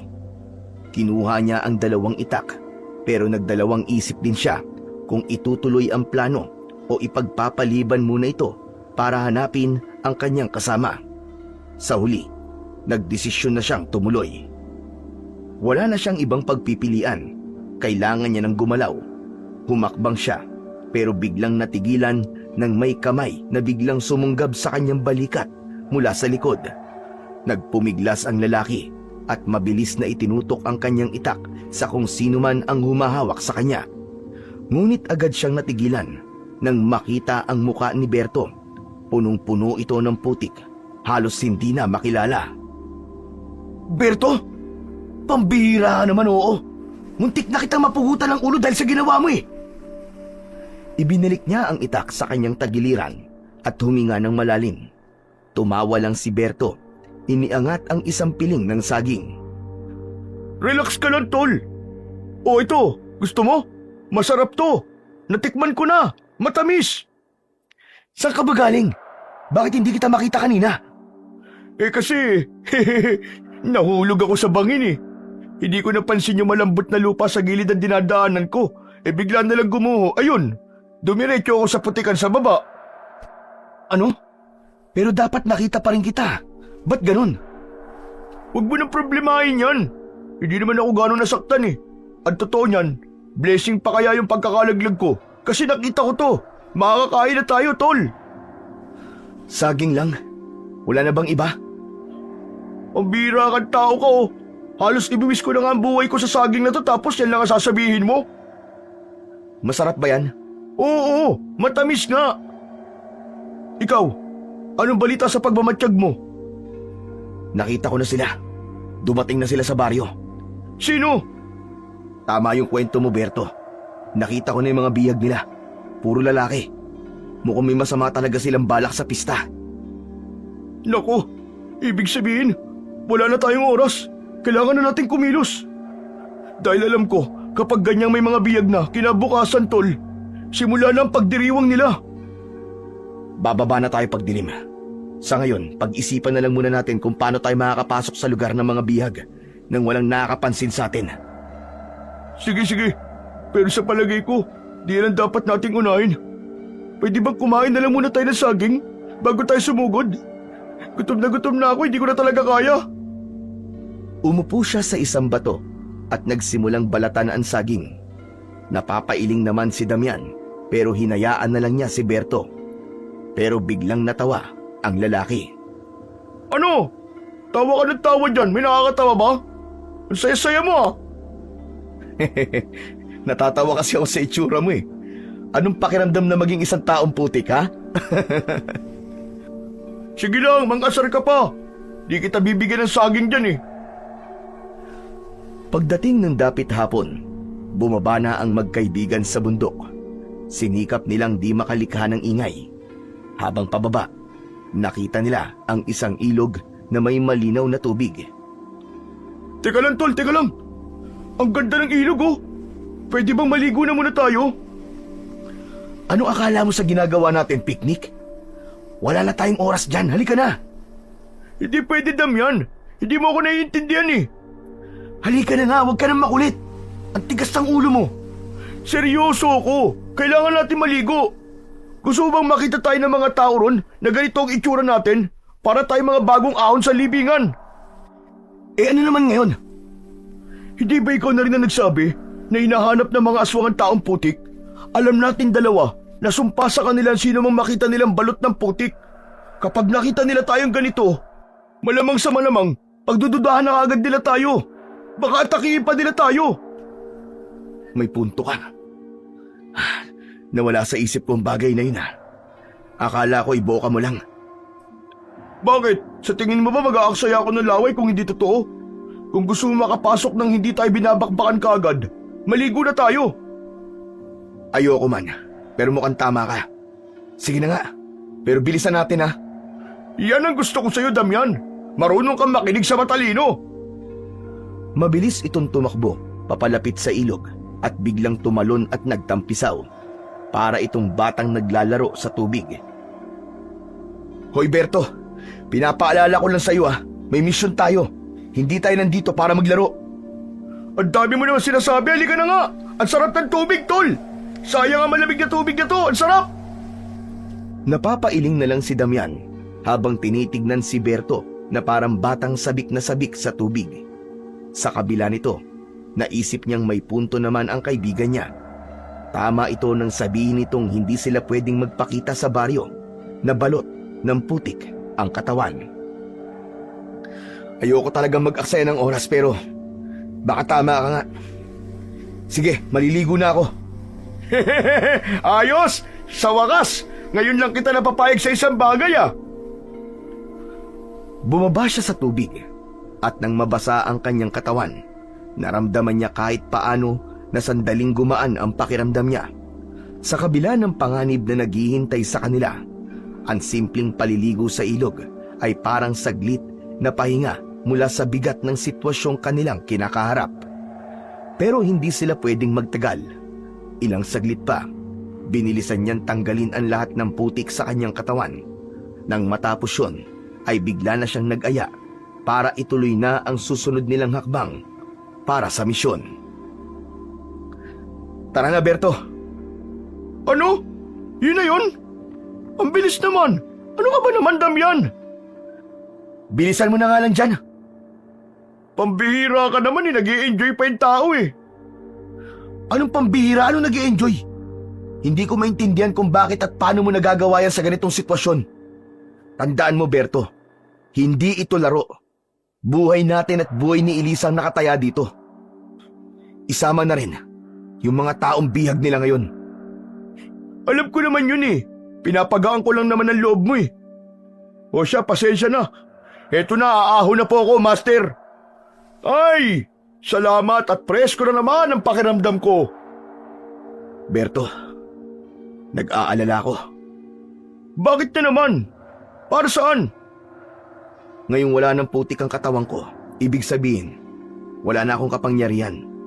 Isang ordinaryong tao na lang ako na bulag ang isang mata. Ayos lang yan. Yakang-yaka natin to. Teka, paano mo nga pala itatago yung dalawang itak na hawak mo? Madali lang to. Agad na kumilos si Damian. Kinuha niya ang damit pang itaas ni Berto at ginawa niya tong panali. Kinuha niya ang dalawang itak at itinali ito sa magkabilaan niyang binti. Natakpan din yun ng suot niyang pantalong pambukid, kaya hindi halata ang kanyang mga sandata. Alam niyang hindi siya maaaring pumasok sa baryo nang walang proteksyon, lalo na't alam niyang wala siyang kapangyarihan kapag hindi gumagana ang kanyang mutya. Ano, Berto? Handa ka na ba? Handang-handa na, Damian! Mabilis na naglakad ang dalawa. Hinahabol ang oras. Kailangan nilang bilisan. Kailangan nilang magawa ang unang hakbang bago lumubog ang araw. Maingat silang kumilos. Bawat hakbang ay kalkulado ni Damian. Sinigurado nilang walang makakapansin sa kanila. Si Damian, gamit ang naobserbahang kilos ng mga bantay, ay itinuro niya kay Berto ang tamang ruta kung saan sila maaaring makalusot. Dahan-dahan silang gumapang sa likod ng mga kubo, palipat-lipat ng taguan at nakikiramdam sa bawat galaw ng kanilang mga kalaban. Mabilis na mabilis ang tibok ng puso ni Berto. Halos mamutla na sa kaba habang papalapit sila sa kinaroroonan ng mga bihag.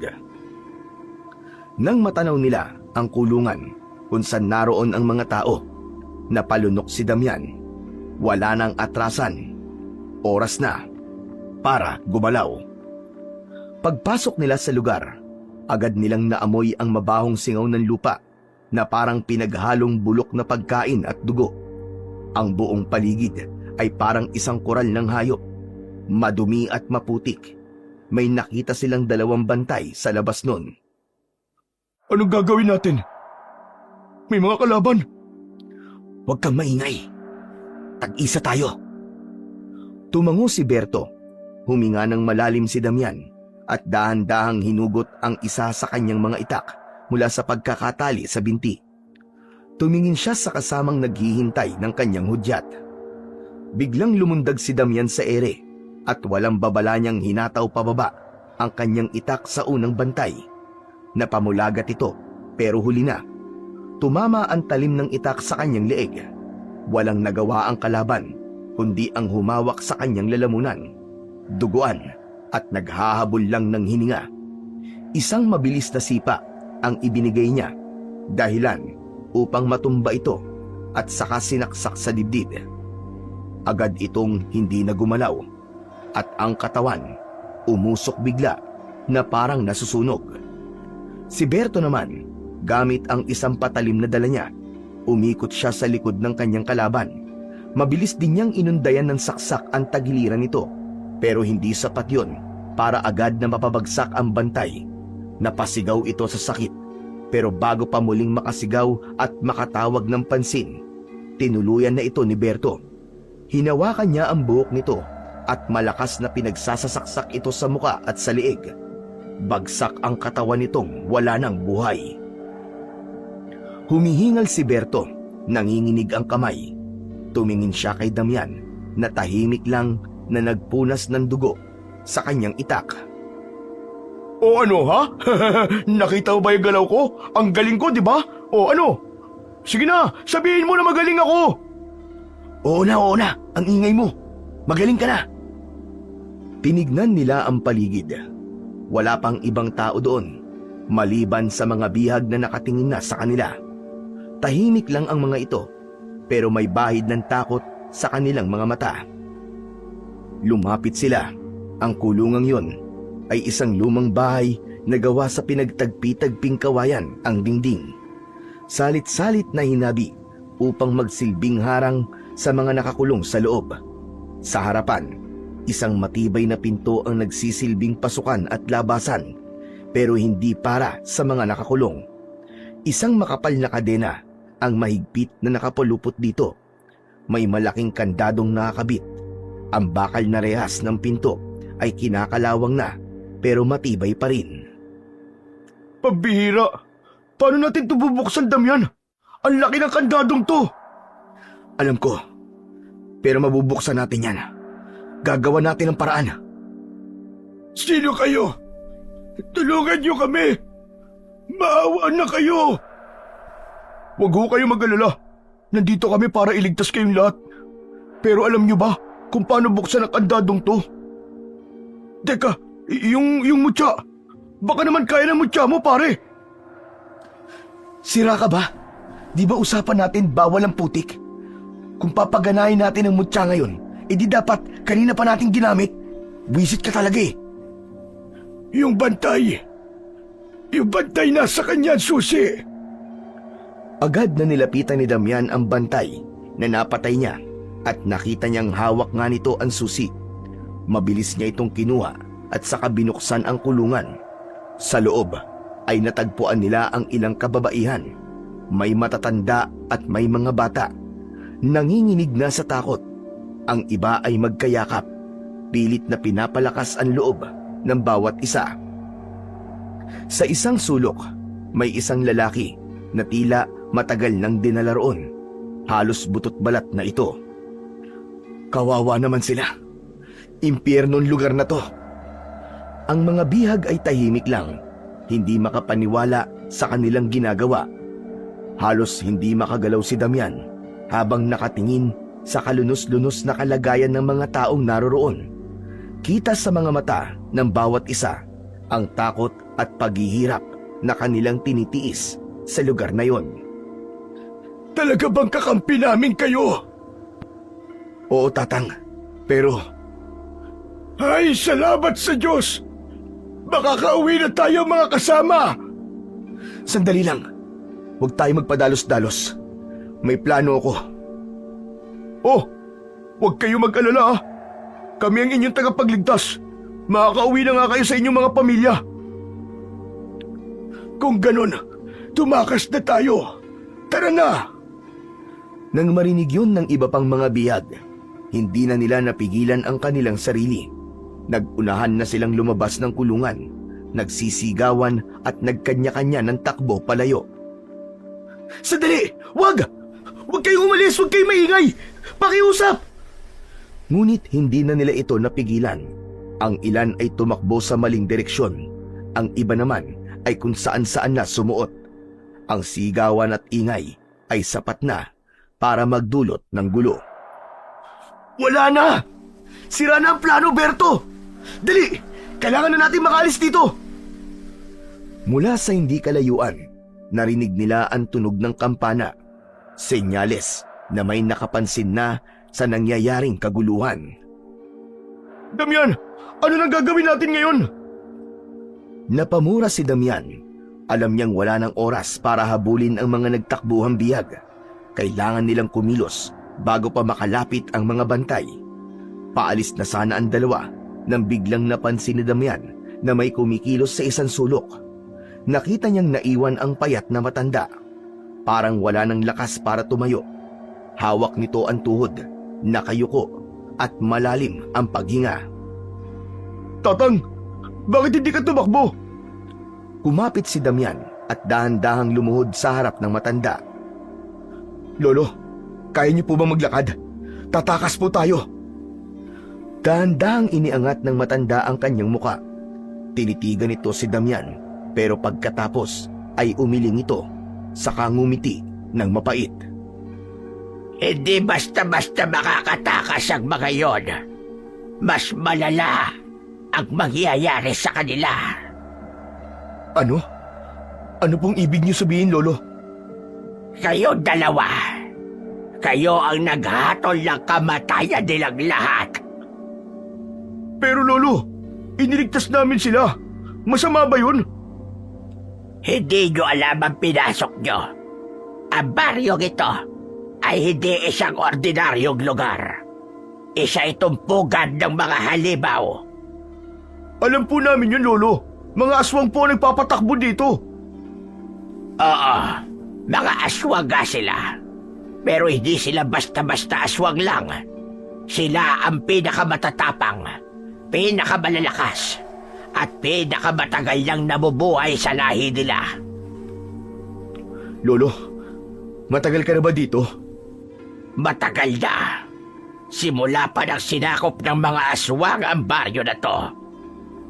Teka, ibig sabihin, isa kang dating residente ng baryong to? Oo, tama ka. Dati akong residente dito.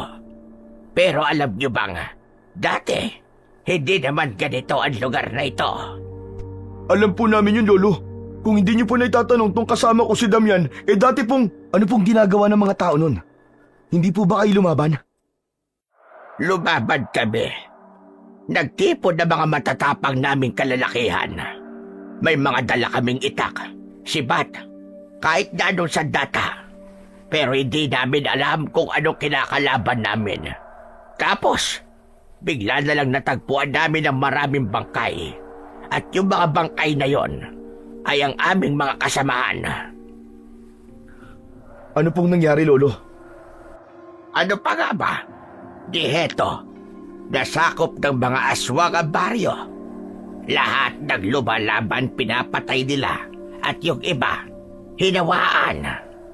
Teka, sabi nyo alam na ninyong aswang ang mga taga rito. Papaano yung nalaban yon? Sa mga kwento po ng mga matatanda. Ginawang lugar po ng katatakutan ng baryo na to. Akala nga po namin hindi totoo pero totoo pala. Saka ang daming bihag. Ano bang ginagawa sa mga tao? Simula nang masakop nila ang baryo, Naging sakahan ito ng laman para sa kanila. Parang mga hayop lang kaming ikinukulong habang naghihintay ng oras. Oras? Oras para saan po, Lolo? Saglit na tumahimik ang matanda. Tila nag-iisip kung dapat ba niyang sabihin ang nalalaman niya. Sa huli, napabuntong hininga siya at dahan-dahang nagsalita. Ang mga babae, pinipili ang pinakamaganda, pinakamalakas. Ginagawa silang asawa ng pinuno nila. At kapag wala ng pakinabang, kinakain sila ng buhay. Mga walang hiya sila. Mga demonyo. Teka lang, Damian. Mabuti pa yung umalis na tayo dito. Baka maabutan tayo ng mga bantay. Teka lang, pakinggan muna natin si Lolo. Yung iba, lalo na yung mga bata, pinapataba nila para gawing handa. Tapos yung mga lalaki, ginagawang mga sundalo, ginagawang mga aswang, sa ayaw at sa gusto namin. Anong mangyayari po sa mga nakatakas na bihag? Hindi sila makakatakas. Walang ganon. Wala ni isang nakaligtas sa baryo na to. Mula noon hanggang ngayon. Mamamatay silang lahat. Hayop sila. Wala silang awa. Sa isang mabilis na galaw, walang sabi-sabing pinugutan ni Damian ng ulo ang matanda. Tumilapon ang ulo nito sa gilid ng kulungan. Bumagsak sa putikan habang ang katawan nito ay bumagsak sa lupa. Sira ulo ka, Damian! Anong ginawa mo? Napaatras si Berto, hindi makapaniwala sa ginawa ng kasama. Nanginginig sa galit, agad niyang sinunggaban si Damian at hinawakan sa magkabilaan nitong balikat. Hayop ka! Matanda na nga yung tao, pinatay mo pa! Hindi ka na naawa! Ano bang problema mo? Makinig ka muna, Berto! Hindi siya tao! Hindi siya tao! Ano? Tignan mo ang katawan niya! Napatingin si Berto sa bangkay ng matanda. Doon niya napansin ang unti-unting pag-usok ng laman nito, tulad ng mga napatay nilang aswang. Bumubulwak ang itim na likido mula sa putol na leeg at unti-unti itong nangulubot na parang natutuyo. Walang Diyo! Hayop na matandang yan! Napeke tayo ron ah! Isa siyang bantay. Hindi siya preso. Sinadya niyang magpanggap. Malamang, inuutusan siyang magmanman ng kulungan. Alamin kung sinong posibleng lumaban sa kanila. Bakit ganun? Apektado ako sa kanya. Parang naiiyak ako ah. Kasi pakiramdam ko, nagsasabi siya kanina na totoo eh. Oo, baka nga aswang siya. Pero tiniwalag kaya nakakulong. Sayang yung mga impormasyong pwede pa sana natin makuha sa kanya. Huwag mong panghinayangan ng isang sinungaling. Nahuli ko na kagad siya eh. Nanilinin lang niya tayo. Kala niya magkukunwari pa siyang taga rito. Hindi naman niya alam ang mga nangyari ng araw na yon. Nagsisinungaling siya nang sabihin niyang kinalaban nila mga aswang. Walang nangyaring ganon. Alam ko ang lahat na nangyari nun. Tandang-tanda ko pa. Pasensya ka na, Damian. Nagulat lang ako. Binigla mo naman kasi ako eh. Hindi mo man lang tinanong kung talagang sinungaling siya o ano. Timang ka ba? Magsasabi ba siya ng totoo kung sakali? Tsaka hindi pwedeng papatay-patay, Berto. Sa lugar na to, walang oras para mag-alinlangan. Kailangan na nating matuto ngayon na lahat sa baryong to ay maaaring aswang. Mas mabuting mauna tayong pumatay kesa tayo mapatay. Pero yung mga bihag, anong mangyayari sa kanila? Wala na tayong magagawa sa kanila. Kailangan natin ng bagong plano. Si Elisa, kailangan nating mailigtas ang kapatid ko. Lumuhod si Damian at mabilis na naglagay ng putik sa kanyang katawan. Alam niyang wala ng oras. Kailangan nilang makaalis bago pa dumami ang mga aswang sa paligid. Si Berto naman ay nanatiling nakabantay. Hawak-hawak ang kanyang maliit na patalim. Habang palinga-linga sa paligid, narinig nila ang mabibilis na yabag at ang tunog ng malalakas na pagaspas ng mga pakpak sa itaas. Damian, kaya na sila! At mga madami! Paano tayo makakatakas dito? Kabado na si Berto, pero nananatiling kalmado lang si Damian. Inilabas niya ang isa pa niyang itak. Dahan-dahan lang muna tayo. Huwag kang gagawa ng ingay habang hindi pa nila tayo nakikita. Nagtago sila sa isang sirang pader. Madilim na ang paligid. Sa malayo, rinig nila ang nakakatakot na alulong ng mga aswang. Habang nakatago sila, nakita nila ang mga papalapit na kalaban. Ang ilan ay gumagapang sa lupa, habang ang iba naman ay naglalakad na parang may inaamoy. Anak ng, parang nararamdaman nilang may iba rito ah. Kaya nga, huwag kang tatanga-tanga. Halika na! Dahan-dahan silang gumapang papunta sa likod ng isang kubo. Sa loob nito, may mga nakagapos pang ibang biyag, nanginginig at umiiyak. Napatigil saglit si Berto, pero hinila na siya ni Damian. Sandali, Damian! Paano sila? Hindi natin sila pwedeng iwan dito. Wala na tayong oras. Kung sisimulan nating iligtas sila lahat, tayong dalawa mamamatay dito. Nag-alangan si Berto, pero nakita niyang palapit na ang isang aswang. Mataas, payat, at may mahabang kuko. Wala siyang pagpipilian, kundi sumunod sa kasama. Bigla silang napahinto nang may bumagsak mula sa bubong. Isang aswang na mabilis silang sinunggaban. Sa isang iglap, sinipa ni Damian ang halimaw, pero hindi man lang ito natumba. Mabilis silang tumayo. Muling naghanda ang aswang sa pagsugod. Inihanda ni Damian ang kanyang sarili. Pero sa halip na siya ang targetin, bumaling ito kay Berto. Anak ng, bakit ako? Wag! Sa huling segundo, bago siya masunggaban, naitulak ni Berto ang isang kahoy na upuan sa mukha ng aswang. Sumabog ang ilang ngipin nito at sinamantala ni Damian ang pagkakataon na yon. Isang mabilis na taga sa batok at tuluyang nalaglag ang ulo nito sa lupa. Umusok ang katawan ng aswang bago ito tuluyang tumihaya. Anak ng, muntik na ako dun ah. Ikaw kasi, huwag ka kasi patanga-tanga. Bilis na, bago pa sila dumami rito. Teka, meron pang isang aswang. Nasaan na? Paglingon nila, nakita nila ang hinahanap na aswang. Ngunit hindi ito tulad ng nauna. Hindi ito agresibo. Sa halip, dahan-dahan itong naglalakad. Parang hirap na hirap sa paglalakad. Ang katawan nito ay payat na payat. Halos butot balat na. At ang ulo ay medyo nakatagilid na parang nabali ang leeg. Para rin itong lasing na hindi matukoy kung saan pupunta.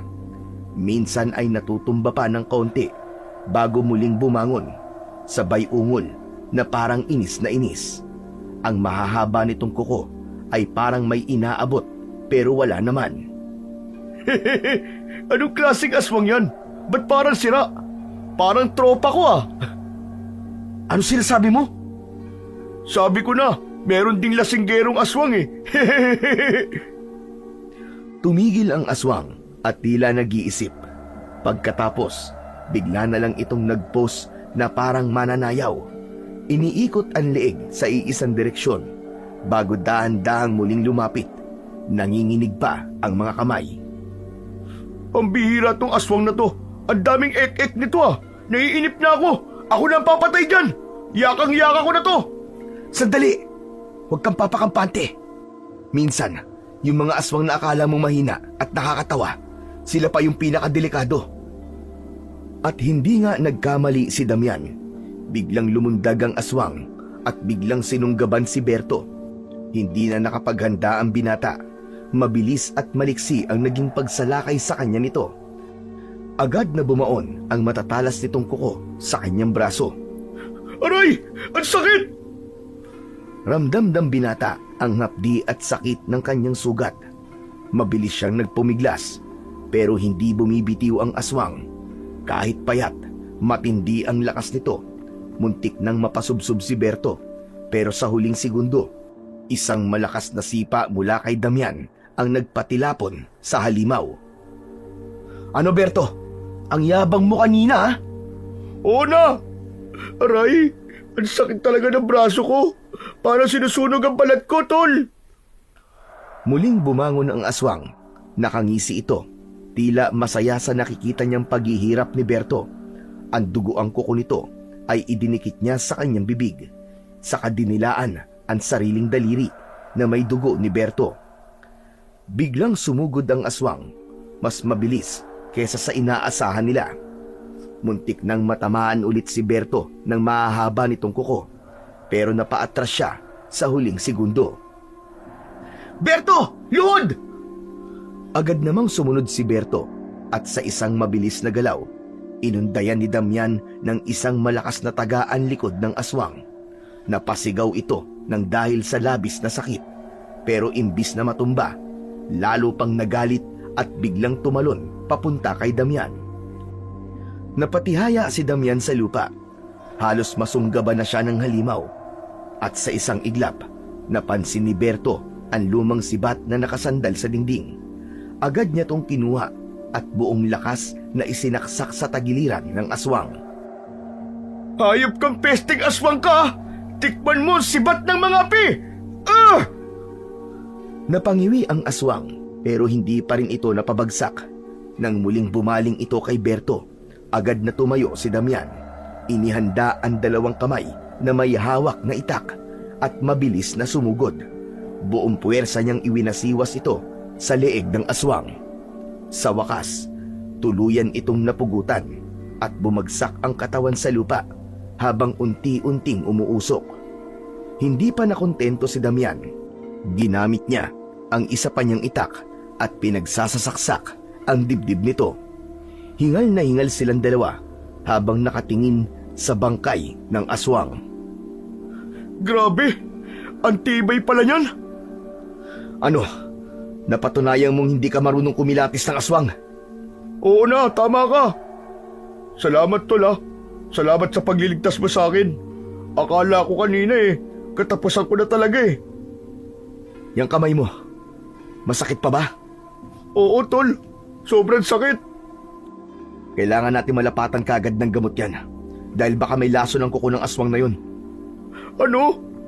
Magiging aswang na ba ako? Dalawa lang ang maaaring puntahan ng tao kapag may laso ng aswang. Pwede kang mahawa o di naman kaya ay kamatayan. Anak ng... Ayoko pa mamatay, tol. Tulungan mo ako. Hindi pa ako nagkakajowa eh. Ginusto mo yan, di ba? Si Raulo! Halika na. Sumunod ka na sa akin. May alam akong pwede natin makuhanan ng gamot. Tumindig si Damian at ginamit niya ang kapangyarihan ng kanyang bulag na mata. Pinagmasdan niya ang kapaligiran. Pinag-aralan kung saan sila mas ligtas na dumaan. Tara! Walang aswang sa gawing yun. Sumunod ka sa akin. Tol, parang giniginawa ko. Nanginginig ang buong katawan ko. Kung ganun, kailangan na natin magmadali. Kailangan maggamot ka na kagad. Isang kubo ang kanilang pinasok. Dire-diretso si Damian sa loob at lumapit sa isang kabinet. Kinuha niya doon ang isang botelya na may lumang kulay itim na likido. Tol, ano yan? Ito na ang gamot. Inumin mo. Binuksan ni Damian ang botelya at iniabot. Tol, ano to? Ang baho naman ito. Kung gusto mo pang mabuhay, inumin mo na yan. Pero kung sawa ka na sa buhay mo, di wag na. Akin na nga yan. Uy, ito naman di mabiro eh. Ang bango kaya oh. Saka mukhang masarap pa. Isang shot lang sa akin to, no? Tinunggana ng binata ang laman ng botelya. Pero hindi niya kayang tiisin ang pait at sama ng lasa nun. Sumuka siya ng sumuka. Purong itim na likido. Ano ba naman itong pinainom mo sa akin? Yung nilalabas mo, yan yung laso ng aswang. Kaya wag ka na magreklamo. Ilang sandali pa, huminto na ang pagsusuka ni Berto. Nakahinga na to ng maluwag. Nawala na rin ang pakiramdam na parang nasusunog ang kanyang sugat at panginginig ng kanyang katawan. Damian, okay na ba ako? Depende sa'yo. Ano ba? Hindi naman oras ng biruan ngayon eh. Ito naman mamamatay na nga yung tao eh. O ano, ngayon alam mo na kung kailan dapat magbiro. Oo na. Pasensya na. Teka, paano mo pala nalaman ang tungkol sa gamot na to? Bahay ito ng dating pinakamagaling na albularyo dito. Teka, edi ibig sabihin, bahay niyo to. Nakuha mo. Napansin ni Damian na di man lang nagalaw ang mga gamit nila doon. Luma na, pero kumpleto pa rin ang mga gamit. Parang hindi naging interesado ang mga aswang sa lugar na yon. Dumiretso siya sa gilid sa dating kwarto ng kanyang mga magulang. May kinuha siyang kahon sa ilalim. Damian, ano naman yan? Natandaan ko, ang sabi ni tatay nun, ang laman ng kahon na to ay magbibigay ng proteksyon. Dahan-dahan niya tong binuksan. Sa loob ay may isang maliit din na bote na kakaibang langis. Nang buksan niya, amoy matapang ito, parang pinaghalong insenso at dahon ng bayabas. Ano ba yan, tol? Hindi ko nga alam, pero parang mahalaga to. Baka pangontra yan sa mahika ng mga aswang. Wala lang, may naikwento kasi sila sa akin dati. Sabi nila, may isang klase daw ng langis na may kakayaang labanan ng mahika ng mga halimaw. Alam mo, Berto, minsan magaling din ang isip mo eh. Tama ka. Mukhang magagamit natin to doon sa selyo sa pintuan kung saan nila tinatago si Elisa. Teka, kwento lang naman yun eh. Paano kung hindi totoo? Hindi, Berto. Hindi lang yun basta kwento. Dahil lahat ng sinabi mo sa akin dati, naging totoo. Kaya naniniwala ako sa'yo. At kung may pagkakataon tayong gamitin to para mailigtas si Elisa, susubukan natin. Sa labas ng kubo, nagsimula ng mag-ingay ang mga aswang. Alam na nilang nasa loob ang dalawa. Subukan mo kayang lagyan, maski konti ang mga sandata natin. Tama ka. Agad siyang kumuha ng ilang patak at ipinahid yon sa dalawa niyang itak at sa patalim ni Berto. Nang matapos yon, biglang nagliwanag ang mga sandata. Isang gintong liwanag. Ayos, wala na tayong oras. Lalabas tayo at tatapusin natin ang mga aswang na yon. Sabay silang lumabas sa kubo at doon ay sinalubong sila ng dose-dose ng gutom na aswang. Wala na tong atrasan, Berto! Bakbaka na! Sa isang iglap, umatake ang mga aswang. Napasigaw si Berto habang buong lakas niyang sinalag ang isang sumunggab sa kanya. Si Damian naman ay humataw gamit ang kanyang nagliliwanag na mga itak. Isang hiwa lang at natutunaw ang aswang sa harapan niya. Ganon din ang patalim ni Berto. Nasusunog ang aswang na tamaan ito. Damian! Grabe!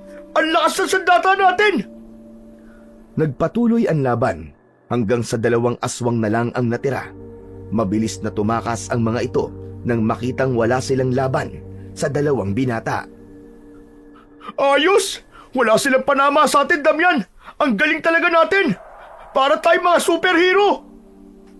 Mamaya na yan, Berto! Tara na! Ililigtas pa natin ang kapatid ko! Nagawa nilang makarating sa harap ng malaki at lumang bahay na yon. Wala na silang ibang paraan kundi gawin ang isang bagay na hindi sigurado kung gagana. Sige na, Damian! Gawin mo na! Ibinuhos niya ang langis sa seradura. Sa kanya to hinawakan. Pero tulad ng dati, napaso pa rin si Damian. Anak ng... Anong mali? Bakit hindi mabuksan? Dahil sa pagkakataranta at pagkakadismaya, hindi niya namalayan na nasugatan na pala siya at aksidenteng natalsikan ng kanyang dugo ang selyadong pintuan. Maya-maya pa, unti-unti itong bumukas ng kusa. Agad silang pumasok ng bahay. Kinalaban ang mga sumasalubong na mga aswang. Natalo nilang dalawa ito at nakita nila si Elisa, nanginginig at hinanghina na. Kuya! Kuya! Hindi na nagdalawang isip pa si Damian at mabilis na nilapitan ang kanyang kapatid. Mahigpit niya itong niyakap. Elisa, salamat sa Diyos at buhay ka pa. Kuya, natatakot ako. Huwag ka matakot, Elisa. Ligtas ka na. Kailangan na natin makaalis dito. Inalalayan niya ang kanyang kapatid, pero bago pa sila makalabas, nakita nilang nakatayo sa may pintuan si Don Fausto, ang pinuno ng mga aswang.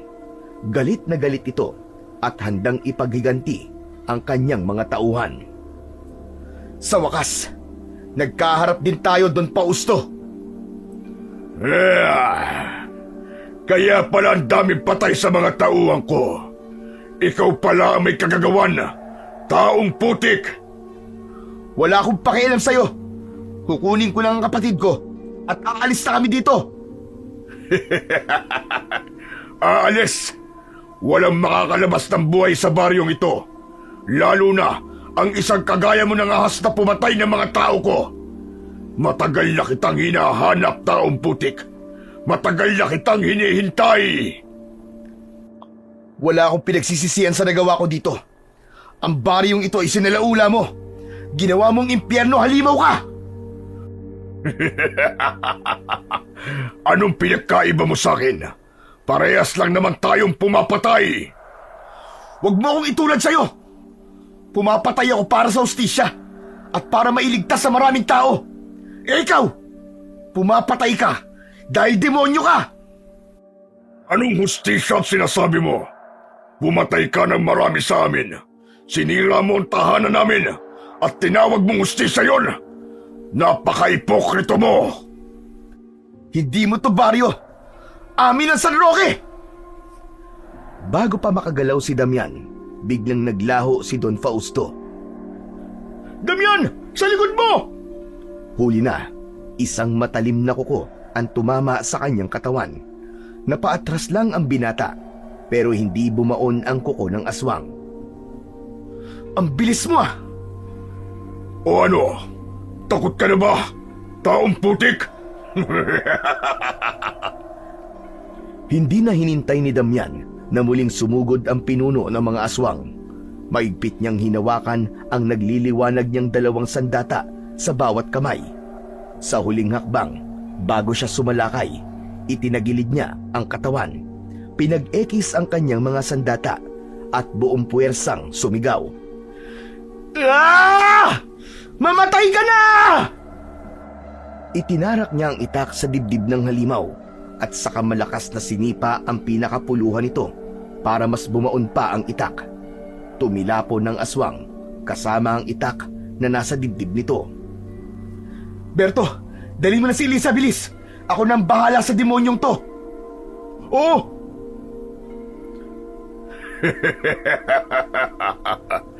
Yan lang ba ang kaya mo? Parang hindi ininda ni Don Fausto. Bagkus ay siya mismo ang humugot ng itak at binitiwan ito sa sahig. Bigla itong sumugod at bago pa makailag ang binata, isang malakas na suntok ang tumama sa kanyang sikmura. Halos lumipad siya at tumama sa isang lumang aparador. Nagbagsakan ang mga kahoy at alikabok. Hindi pa siya nakakabangon ay nasa harapan na niya ang mabagsik na aswang. Itinutok nito sa kanyang leeg ang matatalim nitong mga kuko. Akala mo ba natatakot ako sa mga kuko mo? Hindi ako tatablan yan kahit na anong gawin mo. Ganun ba? Kung hindi man kita masaktan, walang problema yun. Hahawaan na lang kita. Hinawakan ni Don Fausto ang mukha ng binata at pilit na pinanganga. Lumaban si Damian. Pilit na isinara ang kanyang bibig habang nakikita niya ang malapot na laway na tumutulo mula sa bibig ng matandang aswang. Isang lumang kahoy ang bumagsak sa likod ng ulo ng aswang. Napalingon nito. Si Berto ang nasa likod ng aswang. May hawak na kahoy. Tumayo ka na dyan, Damian! Tapusin na natin ang laban na to! Habang inaalog ng aswang ang kanyang ulo, mabilis naman na tumayo si Damian. Diablong buwang ka! Dito na magtatapos ang kwento mo, Fausto! Ang natitirang itak na nasa kamay ni Damian, ang huli niyang sandata. Muli niyang itinarak ito sa dibdib ng aswang. Si Berto naman ay mabilis kumilos at ginilitan ang leeg ng aswang. Hindi! Hindi maaari ito! Sa huling pagkakataon, sumigaw ng ubod lakas ang aswang. Isang sigaw ng pagkatalo. Sa loob ng ilang segundo, natunaw ang kanyang katawan hanggang sa naging abo. Tapos na ang bangungot sa baryo ng San Roque. Samantala, habang naghihintay ng pagliwanag ng paligid, hinawakan ni Damian ang kamay ng kanyang kapatid. Tapos na ba, kuya? Oo, Elisa. Ligtas ka na. Ligtas na tayong lahat.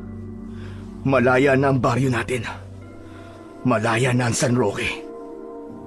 Damian, ang galing natin! Nagtagumpay tayo! Napangiti si Damian at napatingin sa kanyang kaibigan. Salamat, Tol. Maraming salamat.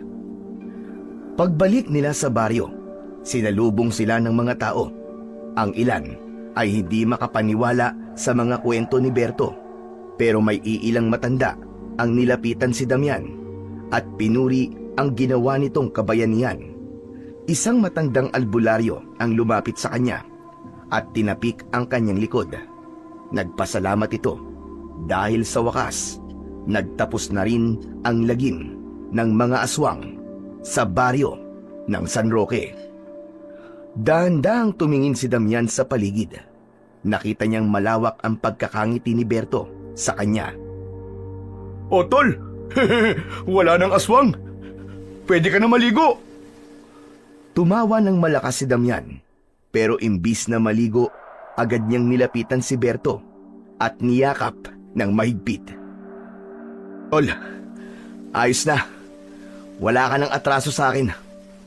Bayad ka na. Ha? Talaga? Naku tol, maraming salamat. Pahalik nga. Uy, tigil-tigilan mo ako ha. Layuan mo ako. Mas malaking pagkakasala yung gagawin mo. Bakit di na talaga kita mapatawad? Joke lang. Ito naman, hindi talaga mabiro. Ikaw talaga. Puro ka kalokohan. Huminga ng malalim si Damian. Tapos na ang kanilang misyon. Malaya na ang San Roque. Wala na ang mga aswang. Nakamit na nila ang hustisya. At sa unang pagkakataon, naramdaman na niya ang tunay na kapayapaan.